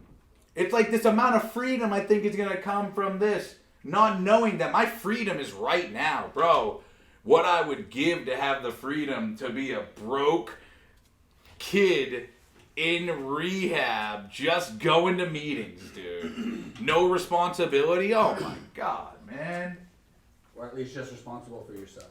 Huh? Or at least just responsible for yourself. Because you're not. You're more than that now. So much more than that. Like, there's freedom with that. And it's like, I'll tell you what, a lot of people, they see that taking responsibility and all those things as a sacrifice for those freedoms. It's not, bro. It is not. It is not. It's a new level of freedom, bro. It's like just a new level. Like I don't got 2 hours, 3 hours a day to be sitting working on my program. I have 10 minutes a day. And that 10 minutes has so much value. You know what I mean? If I could hang out with my kids all day, all night, I would, but I can't. So I need to give the time that I do have the value that it deserves and get the value from it that I can. And addiction, me thinking something outside can make that happen, is not a healthy way of thinking. I'm just going to be reliant on that thing to fix it, right? It don't matter what it is. Like my kid right now won't fall asleep. I'll tell you what, melatonin ain't the answer. Me and my girl got this battle right now. I'm like, dude, we can't be giving her fucking melatonin, bro. You know what I mean? You can do it every once in a while, you know what I mean? But you can't be giving a kid melatonin like that, you know? So here we are. I mean, I want the kid to sleep. You know what I mean? It would really be nice. But at the same time, that's me taking something to fix this problem. And you see people do that with their kids. I want to fix my kids, so I give them Adderall, I give them this, I give them that. It's like, dude, how about we try to fix this? You know what I mean? Mm-hmm. I'm not talking bad against those, it's just my belief, you know what I mean? I would rather step in, try something behaviorally to fix it, you know what I mean? Instead of doing that. So what can we do? We lower the lights, we lower the, all these and that, and try to fix it, and the kid sleeps great, so nothing outside of me is gonna fix that shit. Is part of my insanity the belief that the symptom of my addiction, using drugs or some other manifestation, is my only problem? Yes. So part of my insanity is thinking that it was just the drugs. I don't need to change. I'm fine the way I am. Like, that is a part of our insanity. If we've been clean for... This is important information to keep in mind, folks. And I've actually been talking about this all day. This is probably the fourth time or third time that I'm saying, is it possible that I used to think one way and now I realize it's different? It might be possible that I'm in that state of mind right now. You know what I'm saying? This is a demonstration of that. If we've been clean for a while, we may find that a whole new level of denial is making it difficult to see the insanity in our lives. Just as we did in the beginning of our recovery, we need to become familiar with the ways in which we have been insane. Many of us have found that our understanding of insanity goes further than the definition of insanity that we may have. We make the same mistakes over and over again, even if we were fully aware of what the results will be. Perhaps we're hurting so bad that we don't care about the consequences or figure out that acting on an obsession will somehow be worth the price. So what you see is the insanity that I have now is different than the insanity that I may have a year sober. Is different than the insanity that I may have 2 years sober. Someone in active addiction is totally insane.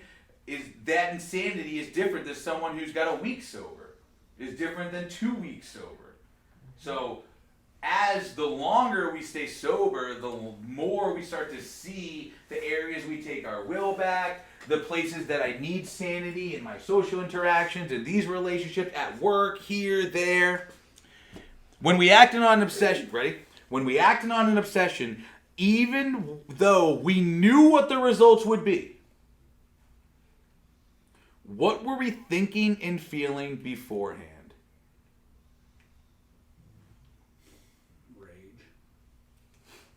Self-centeredness.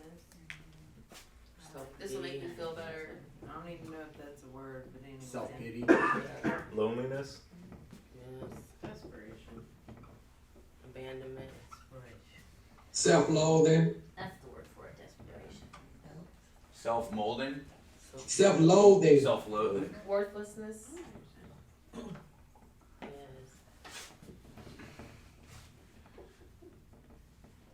What was that one? Loneliness? Worthlessness. Worthlessness.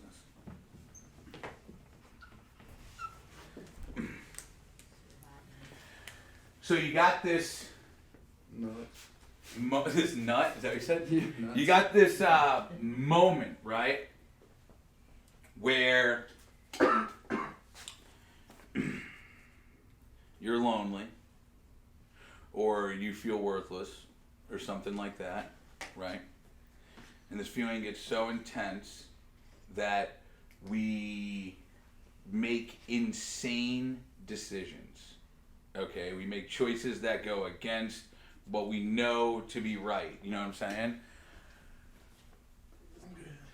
Let's use relapse for example. Anybody relapse in here? Like before? Or just Yeah, before, just in general. Yeah. Have you ever relapsed, right? Yes. The moment before a relapse, it's like, dude, this could fuck my life up. You know what I mean? Once you've acknowledged it and you're like, it's a relapse, you're kind of like, okay, I'm either gonna do this or I'm gonna do this. What were you thinking and feeling before that decision to relapse? Like, what was the thing you said to yourself? Fuck it. It'll just be, I was like, it's just for tonight. Just this Yeah. one. Just this one. Yeah, exactly. I mean, you guys are much Or more I- evolved than me. I'm not even. Yeah, just I'll stop tomorrow. I'm I there. did not I'm in stop that shit, you know? That shit's going down. I'm not gonna fucking second guess that. I was on the bender by accident. What else do we say? Fuck it. Fuck it. Mm-hmm. Dude, that is like the No, I'm most... actually thinking like, this is a good decision. This is a fucking, I need this. I don't know, like I don't say like, oh my god, this is gonna fuck my life up. I'm not that. I'm like, this is fucking, I need this stimulation to get this shit done, you know? Right. Going back to the nail biting. I'm 4 nails in before I even realize Right. I'm fucking my shit up. You know what I Yeah. mean? It's like I could be 4 days of crack smoking in before I'm like, oh my god, dude, I am smoking crack every day. I have a friend who relapsed this weekend, and her mentality was, I think she's struggling with step 1. And she was in rehab with me, and she called me at like midnight Saturday. It was like, Kayla, I fucked up.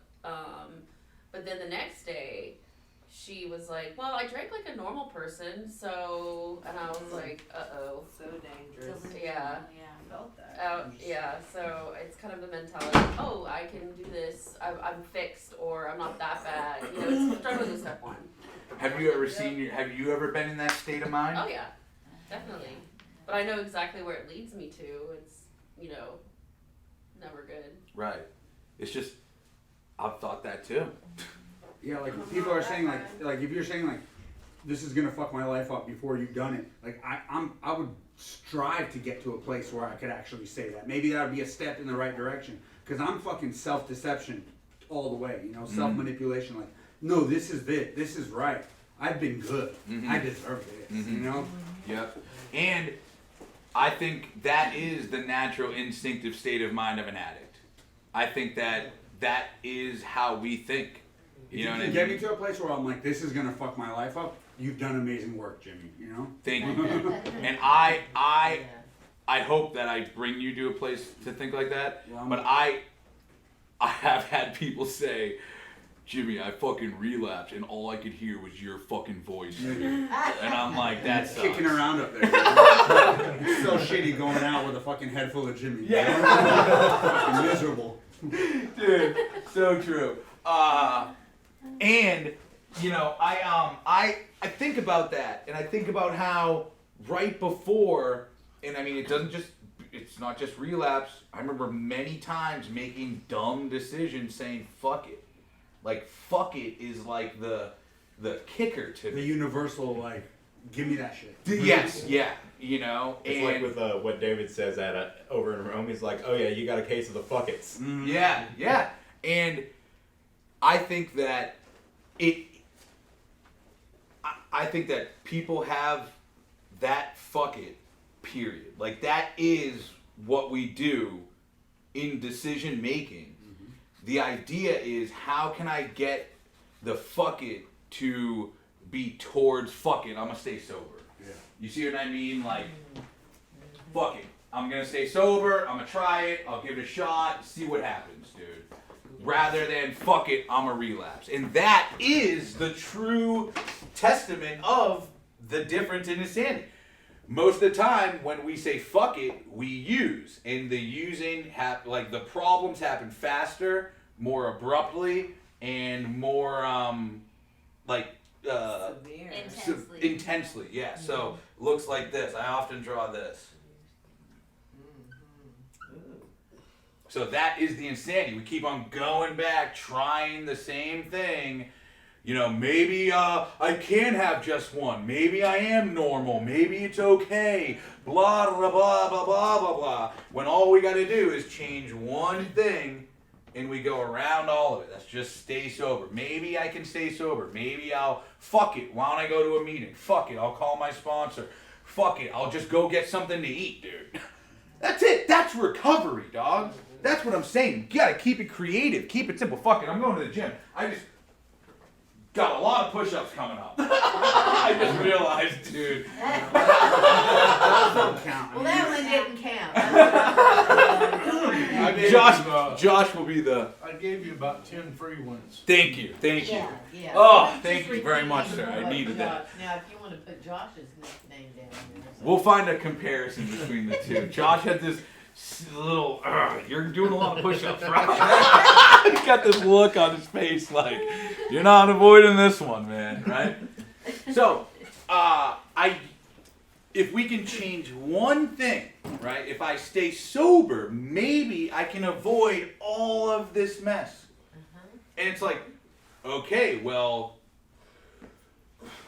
I need what I need to, I think that other people need this too, is things to do. Absolutely. Right? Like, okay, F it. What am I going to do then? Am I going to go to a meeting? Like, in my opinion, if I don't have anything to do, you're gonna still sit there in the cut, waiting for the connect to come through. But if you, you know what I mean? That's where the F it comes in. You know, it's like, F it, I'm gonna go, I'm gonna bounce on this guy, I'm not gonna wait for him. Or F it, I'm gonna sacrifice what I need to do and sit here and wait for this dude to come through. You know? Now, whatever you do in that moment, your brain is going to reinforce. Yes. If you sit there, you're gonna get dopamine. If you pursue drugs, you're gonna get dopamine. In your brain, and it's just going to continue to try to find patterns to make this the safest and easiest way that you can and just keep it going. Now, if you're focusing on recovery, your brain is going to get dopamine from that. It's going to support it. And that, if you want that to be automatic, it requires repeated exposure, building that pattern, which is where the 90 minutes to 90 days can maybe establish that for you.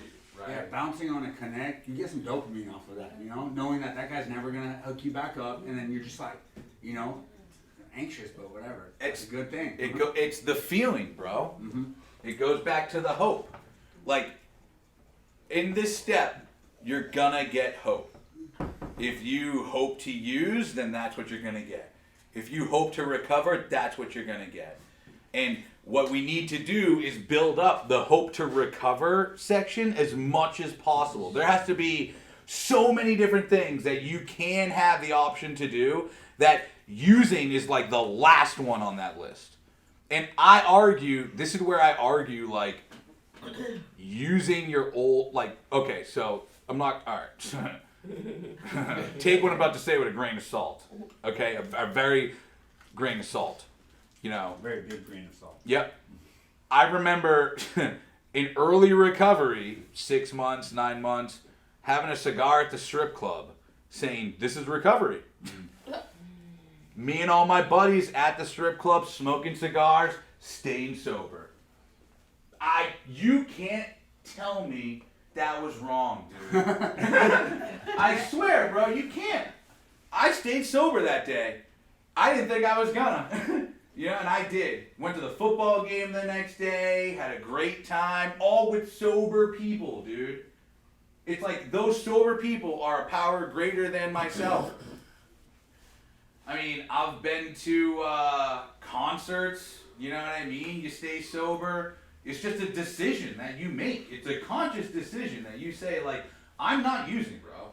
And if you're not going into those situations with that, dude, you're the only one who knows if you can't do it. And if you're going into a situation like, I don't know about this, then you shouldn't go. You need to go in being like, I'm staying sober, I got this. And if you don't feel that, then I wouldn't go. Or do things that can give you that feeling. Jimmy going to the strip club with a cigar by himself, 6 months sober, bad idea. Going with 4 other guys, all in recovery, not a bad idea, dude. Sounds like you guys are having a little good man night out, you know what I mean? There's a big difference, dude. Same thing, concert, going by myself to a concert. Eating fucking drugs, you know? Whoa, You know? Why would I? Hey, dude, by the way, you're looking at when I was 6 months clean, I was a 25-year-old kid, single, no kids, no family in Fort Lauderdale, Florida. So, I don't know what you expect from me, dude. I don't know, I'm not telling you, you can't tell me no, dude. I remember people being like, yeah, bro, stay sober. And I'm like, yeah, fuck, I will. I'm gonna.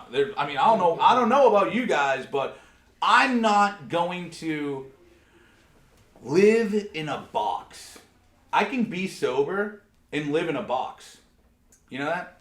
I can be sober and not go places because alcohol's there. Anybody can do that. Anybody can do that, dude. And I also can go to those places and relapse. You know? And I think that my balanced understanding of that allows me to set myself up for a healthy way to go about it. You see what I'm saying? Right there. Absolutely. And So when are we going to strip club? I'm not going anymore, dude. You're talking to the wrong dude now. It's a good time emporium. Jimmy. Yeah, you're talking to the wrong dude now. Yeah, bring us into sobriety the right way. You know? Dude, one time I brought all the guys to go smoke cigars at the cigar lounge. I was a BHT, and I'm like, guys, let's go smoke cigars. And that kept us sober that day. Like, creative recovery, okay? For me, this was my creative, if I'm staying sober, I'm recovering. Sober sin. You know? From there, I'll tell you what, from there, you learn what does and what does not align with your morals and values. You know what I mean? I wasn't doing that every night. I'm sharing that as an example of something I did one time in recovery, dude. Okay? I'm not like, that's what I was doing every Friday. That's what I always did. It's like, one time I did this. Okay? Let me throw this up there for you. So, accepting that we're powerless, right? So as far as like, because nobody wakes up and goes, I want to be an addict. Yes. Right? I want to be addicted and be powerless to something that's going to ruin my life. So like accepting that. And then like you're talking about how relapse, how it's like you don't even realize you're 4 nails in, right? So what just comes to my head is like, because it used to be like, all right, the mindset. Because like when it comes down to like whether people, you're around some people that are just miserable. They're just going to be miserable. There's no making some people happy. And the way I look at it is I tell people like when you wake up in the morning, from the time that you open your eyes, when that day starts, like you can choose to be in a good mood or in a bad mood. You can choose to react to everything in a bad way or in a way that'll benefit you. Like nobody's gonna, knock your walk or anything, like you're gonna, but it's hard to, so now like a mindset, I'm gonna choose to use or not use today, but I'm powerless over that. So how do I connect that? That's where the second step comes in, right? Introducing powers greater than yourself to give you that power that you do not have. But God gave me that choice back. Say that again? So God gave me that choice back. It's like, was my next Yes, yeah, you have the choice. Like, using is always a choice. You know what I mean? It's never not a choice. It's the worst choice I could possibly make. That's the thing, let's use your question outside of addiction, okay? I can dig a hole with my bare hands, but I'd rather use a shovel. You know what I mean? I could order a hamburger and eat it. You know what I mean? From McDonald's, probably better if I make one myself. You know what I'm saying? The same way with, I could probably stay sober on my own, probably be easier if I had things helping me with that process, dude. I argue that my depression can be maintained at a certain degree, but I'm open-minded that if it gets so out of hand, that there is a medication out there that can help me with that. Okay. And that medication is a power greater than myself that I can't use, that I don't have that power. You know what I'm saying? Yeah, so it's like that powerlessness. We can actually kind of like we're working our minds out. You know, it's like because you can choose to be happy or unhappy. Your ability to be happy or not, like your ability to choose, that's where that comes in. Because like I chose to be happy and content when I was living in the woods, but it was hard. It's a lot harder when you can just wake up and go take your shower and start your day. Yes. So it's kind of like that with sobriety. It's like I always have a choice to use or not. But it's a lot easier when I arm myself with the meetings and the people that I can call sponsors. Yep. Going back to ice skating, right? And I use ice skating because you can't play hockey unless you can ice skate. You know what I'm saying? So unless you have the ability to ice skate, you're not going to be able to do these other things. Similarly, like unless you can stay sober, these things may not help you. You know what I mean? Having the sponsor in active addiction may not work. Having the steps in active addiction may not work. So the first thing that I need to do is be sober, admit my powerlessness, and let these things do what they're supposed to do, and trust the process, right? It's easy for someone to go in and saying like, I can't skate. Step one, I can't skate. I have no idea how to skate. No one ever fucking taught me. Not skating is messing me up because I want to play hockey and I just can't. You know what I mean? So step two, I believe that if I go to class, I'll learn how to skate. Like a skating class, you know? You gotta... Dude, imagine being a grown-ass man trying to skate on a fucking milk crate, falling and everything like that. You're gonna have to stay committed to gain that ability. Like gaining that ability does not happen overnight. This isn't the Matrix where I upload this thing and you know kung fu, right? It's like you gotta learn this, do it. With that is this whole emotional roller coaster, and going through that is worth it, is what I'm saying. Absolutely. Power is greater than yourself to learn. The class, the teacher, you had to pay the money. If you didn't have the money, you wouldn't be able to take the class. The crate, the skates, the ice, I don't have any control over those things. Those things are just there. I only can control what I do. Just me, bro. I don't have skates on me right now, so I can't play hockey. I have no power to play hockey right now because I'm skating. I got stick, I got gloves in my car, I got rollerblades, so if you want to play, we can play, dude. You know, but I don't, so I have some freedom, you know what I mean? But there's some people out there who just sit around, watching hockey on the TV saying, dude, I can do that. Any day I want, I could do that. I could be out there skating, and you see people like this, it's like, no, you can't. I had my buddy the other day, my sponsee was like, bro, 5 miles. I was like, yeah, you ran 5 miles today. He goes, 5 miles. I could easily do 5 miles. I'm like, dog, you don't run. He's like, I dirt bike though. I'm like, bro. I'm like, dog, go run 5 miles, come back and talk to me. Right. Go run 5 miles, come back and talk to me. A lot of people don't believe in the program, they don't believe in sponsors, they don't believe in none of that.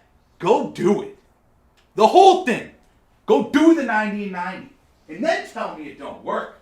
Even the people who do the 90-90 and relapse will tell you it works. Mm-hmm. That's how you know it works. They're not like, bro, it don't work. They're like, yes, it works. I just fucking went easy on number 4 and it fucked me up. You see what I'm saying? That, to me, that's a testament of a program that does work. And it's evident. You just got to go around to the people who actually worked it or misworked it. You see what I'm saying? Mm-hmm.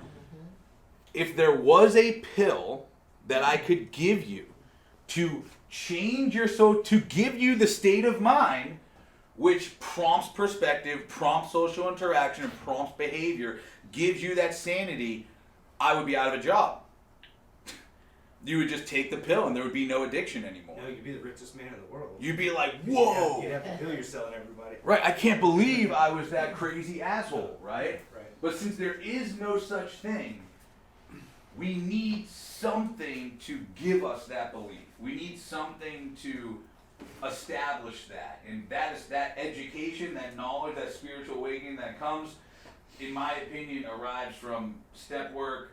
Now, naturally, you can go through this. You know what I mean? Naturally, people usually on their deathbed are like, well, I wish I did this, I wish I did that. I don't want that. I don't want that. I want to say, man, maybe the things that I would regret on my deathbed are things I'm doing now. And I believe I can control them now. What are the small behaviors that I can do to control my optimal decade, which is my last 10 years of life, right? What can I do today to control that? And the answer may not be a big picture answer. Like someone says, stay sober, go to meetings. It's like, dude, shouldn't I like eat salad? Shouldn't I like take supplements? It's like, dude, how about you learn how to skate? Let's just learn how to skate first, figure out the rest from there, okay? So, my argument, and the argument of many, is that if you can get the fuck it attitude towards recovery and say, you know what, fuck it, I'm gonna do it. I'm gonna get the sponsor, I'm gonna work the program, give it a shot, see what happens, and reevaluate afterwards. I think the person you become as a result of that is going to benefit you a lot more than if you do not do that. That's pretty much it. I think your character's gonna change, your mindset's gonna change, your relationships are gonna change, and the person that you become as a result of doing all those things is going to far exceed the person you are without those things in many areas of life. So, anybody need any more reiteration on how insane we were in our active addiction? How there may be areas of our life which are still insane. Everybody kind of agrees with that? A solid yes? Okay. So what we're going to do now is we're going to take one more break, and when we come back, we are going to talk about belief. So we're going to spend the last 30 minutes talking about belief. What does it mean to believe something?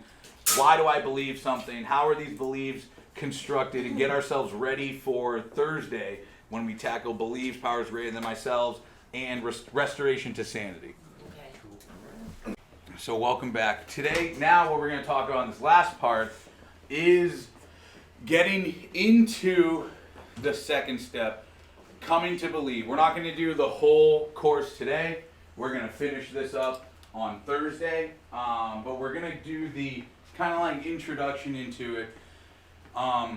Y'all heard me tell the story about how, as a kid using drugs, I admitted powerlessness over the drug, right? I told you this story about how I would get a bag of weed, and then I'd be like, we're saving this. It's okay. We're good, people. We're saving this for Saturday. It's no big deal. Oh. Is it okay? Not good. Not good? No, we're good. I Push just, it this towards the wall. Push it towards the wall. cord, gotta fix this. All right. We're good. So, got a bag of weed on a Tuesday, and I would save my weed, and I'd be like, well, we're going to get so fucked up, we're going to save this bag of weed for Saturday when the parents are away, and this and that, and I'm admitting powerlessness over the drugs and alcohol, right? How do I come to believe that I have power over it? By,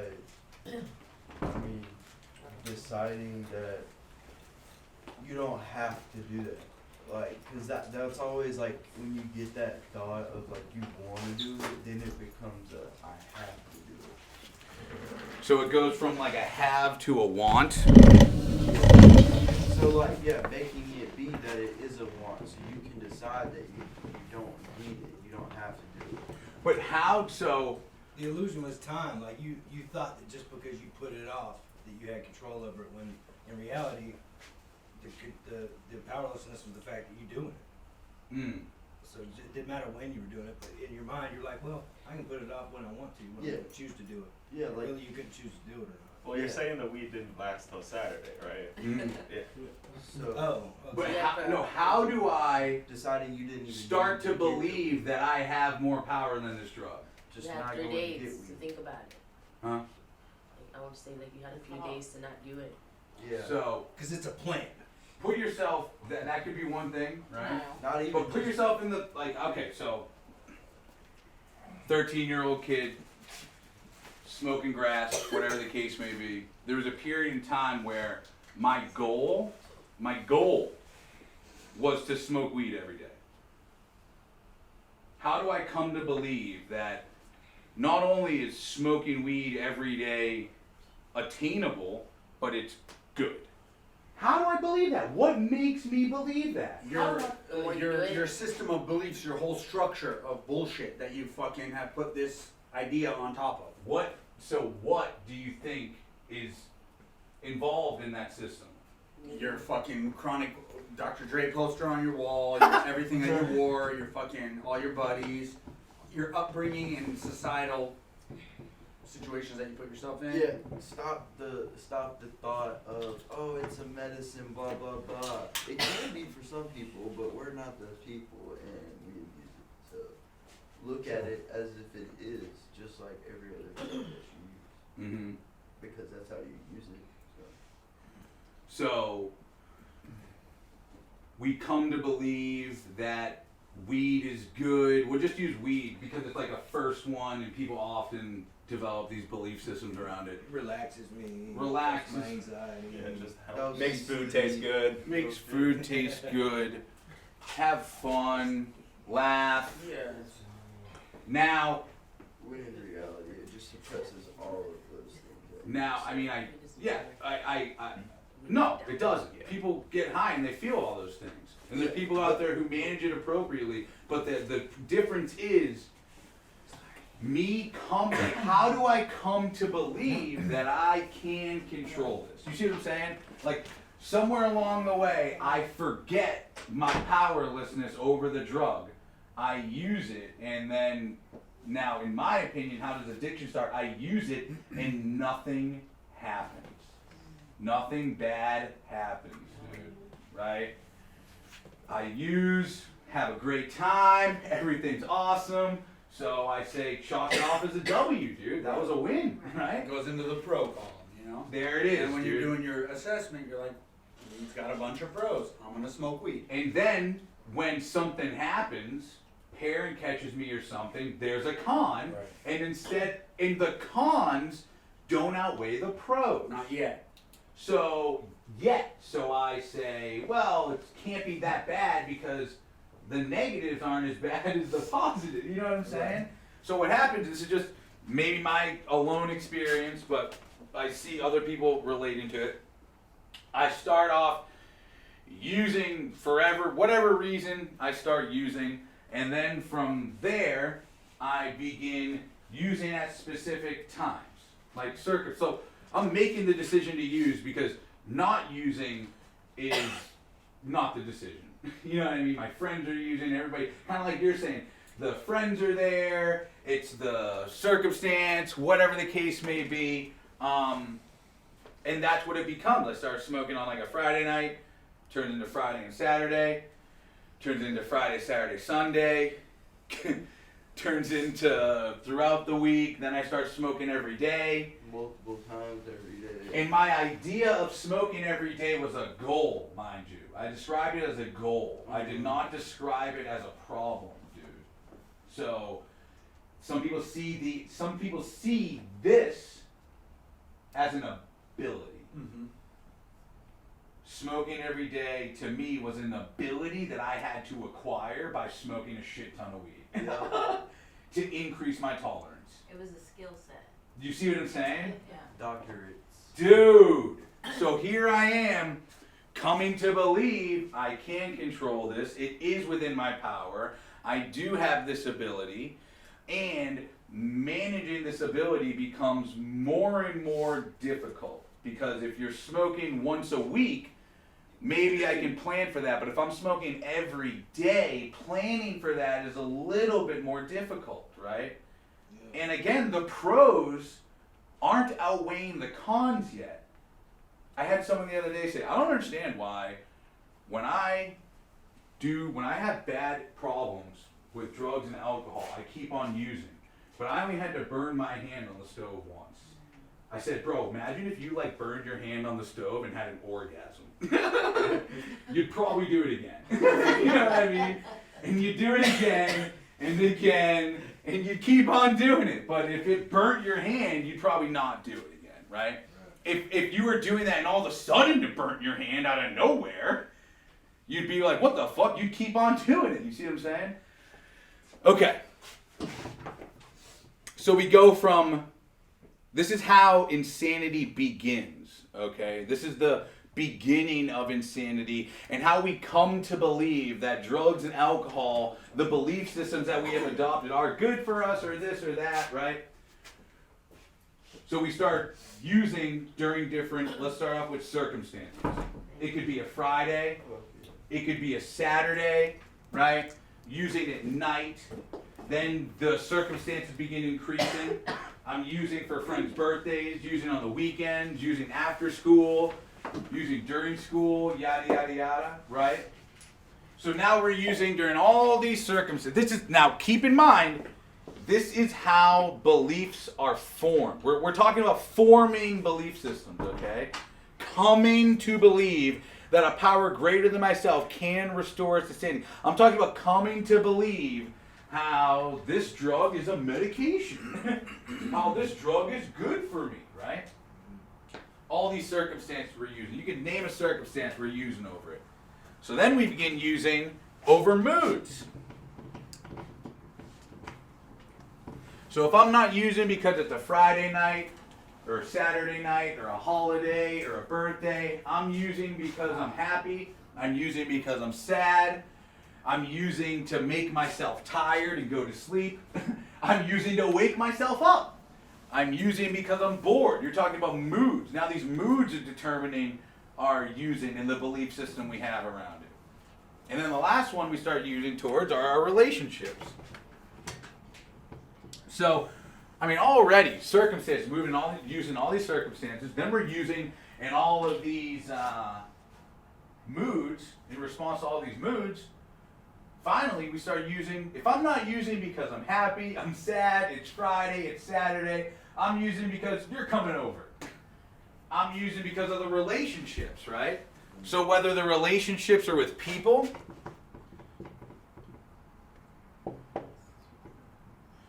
they had no intention on using, no intention on drinking, but so-and-so hit you up, right? And there it is.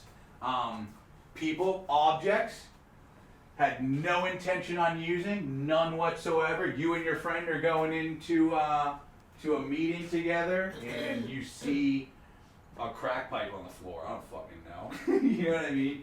You see like an opened beer can. You know what I mean? I had no intention on using, but why not? You know? So now we're using in relation to the object. So I didn't want to use with you, but because I found out you use, or because I found out you're using, you see what I'm saying? Now we use. I had no intention on it. So whether it's people, objects, or concepts, some people see circumstances as opportunities to get fucked up. They seek out places where abusing drugs and alcohol are reinforced. Okay? So you may see that, like you're describing, I might start building a relationship with these things. Wear the fucking t-shirt. Now I got the poster. I'm going to Wu-Tang concerts. I went to a fucking Wu-Tang concert at 14 years old, dude. It was fucking sick. I gotta shut this. I'm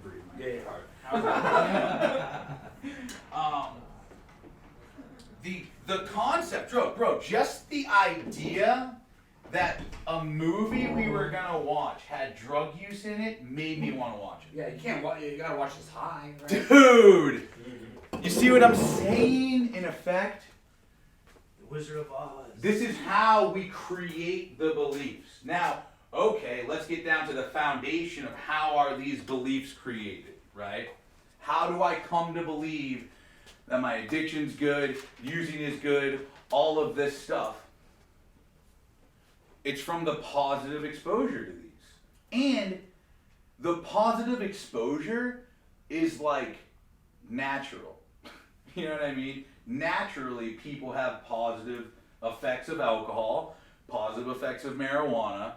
People usually have the belief confirmed or denied upon using it. You see what I'm saying? Yep. Immediately know if this don't work or it does not work. I have an hour to find out, I'll tell you. Right? And my research on these things is not solid research. I'm taking your word as mom. This is acid, you promise? Cool. There's people out there who buy Percocets, using Percocet the same amount that they would normally use, and there's fentanyl in it. They don't know the difference. They have no idea. They believe they're buying Percocet and they're buying something totally different. And they die as a result of not confirming or denying that belief. And the belief is automatic. They don't even think twice about, like, I'll tell you what, in active addiction, there was a period of time where I was like, bro, I would never do heroin. Yeah. And then somewhere along the way, I come to believe that this is going to save me money, it's going to save me time, I'm going to be better with it, I'm going to be more insidious. People say the same thing about alcohol. I can't be drinking all this beer, I'm going to start drinking booze, I'm going to do this, I'm going to do that. And they come to believe that that will give them the ability to manage life with the substance. The easier, softer way. You see what I'm saying? And there's no science to back that. There's no evidence to back that. Like, it's astounding how bad of a method of choice making that is in all areas of life. I mean, dude, sugar. Talking about sugar earlier. Bro, sugar feels great. I love sugar. It tastes great. It's awesome. You can put it in fucking anything. Cookies are my favorite. Ice cream, whatever the case may be. I used to come to believe that, nah, man, sugar. I used to think too. I actually, you know how. I thought that sugar was a necessary part of a diet.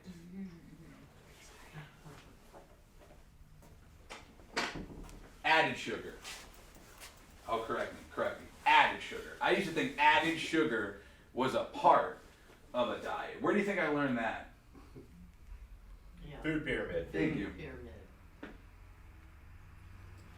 Wait, but that's like in books.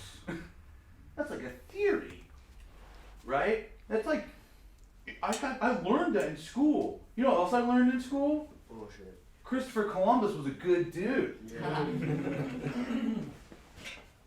You know what else they taught me in school? Santa Claus is coming to visit.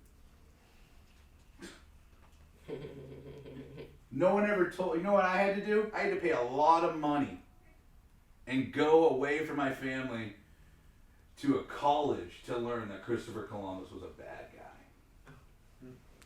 A lot of people have to go to fucking rehab to find out that drugs are not good for you.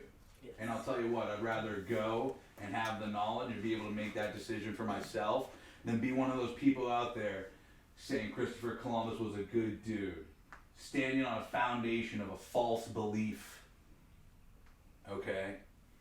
And that foundation of a false belief is from my repeated exposure with drugs and alcohol. How do I come to believe it? By doing the experiments. How do I believe I'm an addict? I use every day. That's how I came to believe. I didn't question. I just used. I didn't ask. I didn't worry about calories. This is going to affect my... I didn't care. Is it going to make me feel up? That's what I need. Is it going to make me feel down? That's what I need. You know what I mean? And me not being able to provide the up for myself or the down for myself is where the problem lies. I can just allow myself to be tired. You know what I mean? It's okay to be tired. It's okay to be hungry. It's okay to feel worthless. It's okay to be depressed. It's okay to feel these feelings. What's not okay is to use something outside myself to fix what's inside myself, if it's gonna hurt me. That's what's not okay. Okay? So how do I come to believe that addiction is good for me? I mean, if you ever hear about the guy who spent his whole life researching anteaters? Yes, you do. Yeah, you told Yes, me yeah. You This guy researched anteaters his whole life. Wrote this like 1,000 book, like this big on anteaters, dude. He gets interviewed about his research doing anteaters, and he was like, "Yeah, I hate anteaters." He's like, "I'm so upset I wasted my whole life researching that." You know what I mean?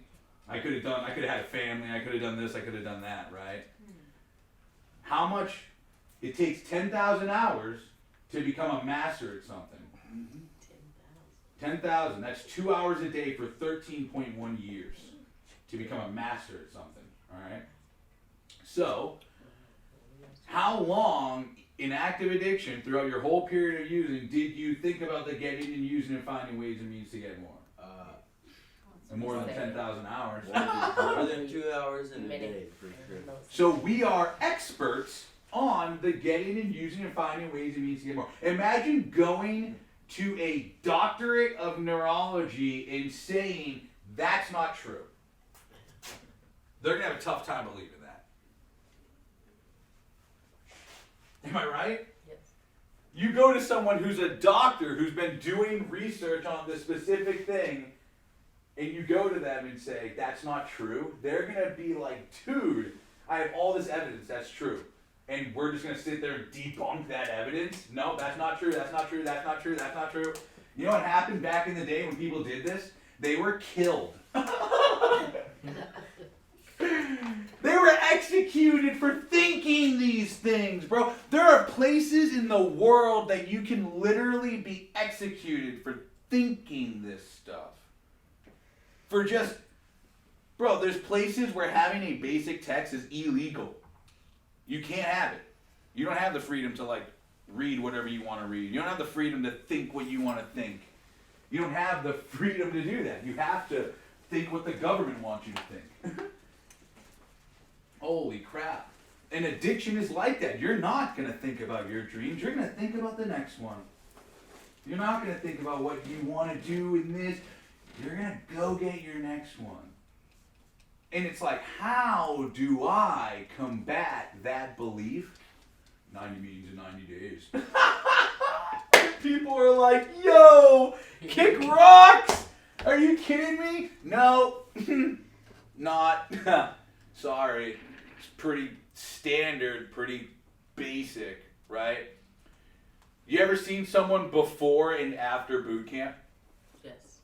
What is the difference between someone before they go into a military boot camp versus after they go to a military? They're like Their dreading posture. it, and then they come out and they're like fucking uptight, fucking disciplined motherfuckers. Organized. Yeah. Disciplined, Weight loss or Physical. yeah, physical. Yeah. stronger, right? They went through training. How do they come to believe that, right? How do they come to believe that, like, I'm going to die for my country? Some people are born into it. My great-granddaddy was a military man. My daddy was a military man. My uncle's military. I'm military. Awesome, bro. Same with alcoholics. My great-granddaddy was an alcoholic. I was an alcoholic. I have the ability to drink more than your average person. Okay, man. Not saying there's anything wrong with the military, but why someone joins the military is not as important as joining and doing what you have to do. If you want to do the military, awesome, bro. All power to you. Hey, if you want to end up in jail, you want to keep getting high, bro, fucking, why are you here? Why? If you want to get high, if you have a reservation to use, why are you here? There has to be some hope in you, something in you that does not want that to happen. How do I take that out? How do I believe that that can be something that I like go with, that I like bring to fruition? Hit your wagon too. Do you know what I'm saying? Like, how do I do that? I think it's just repeated exposure. Don't ask questions.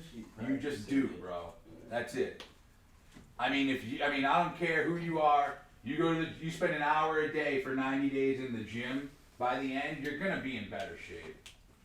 You know what I mean? How much better shape is dependent on how much effort you put in, how much you focus on it outside.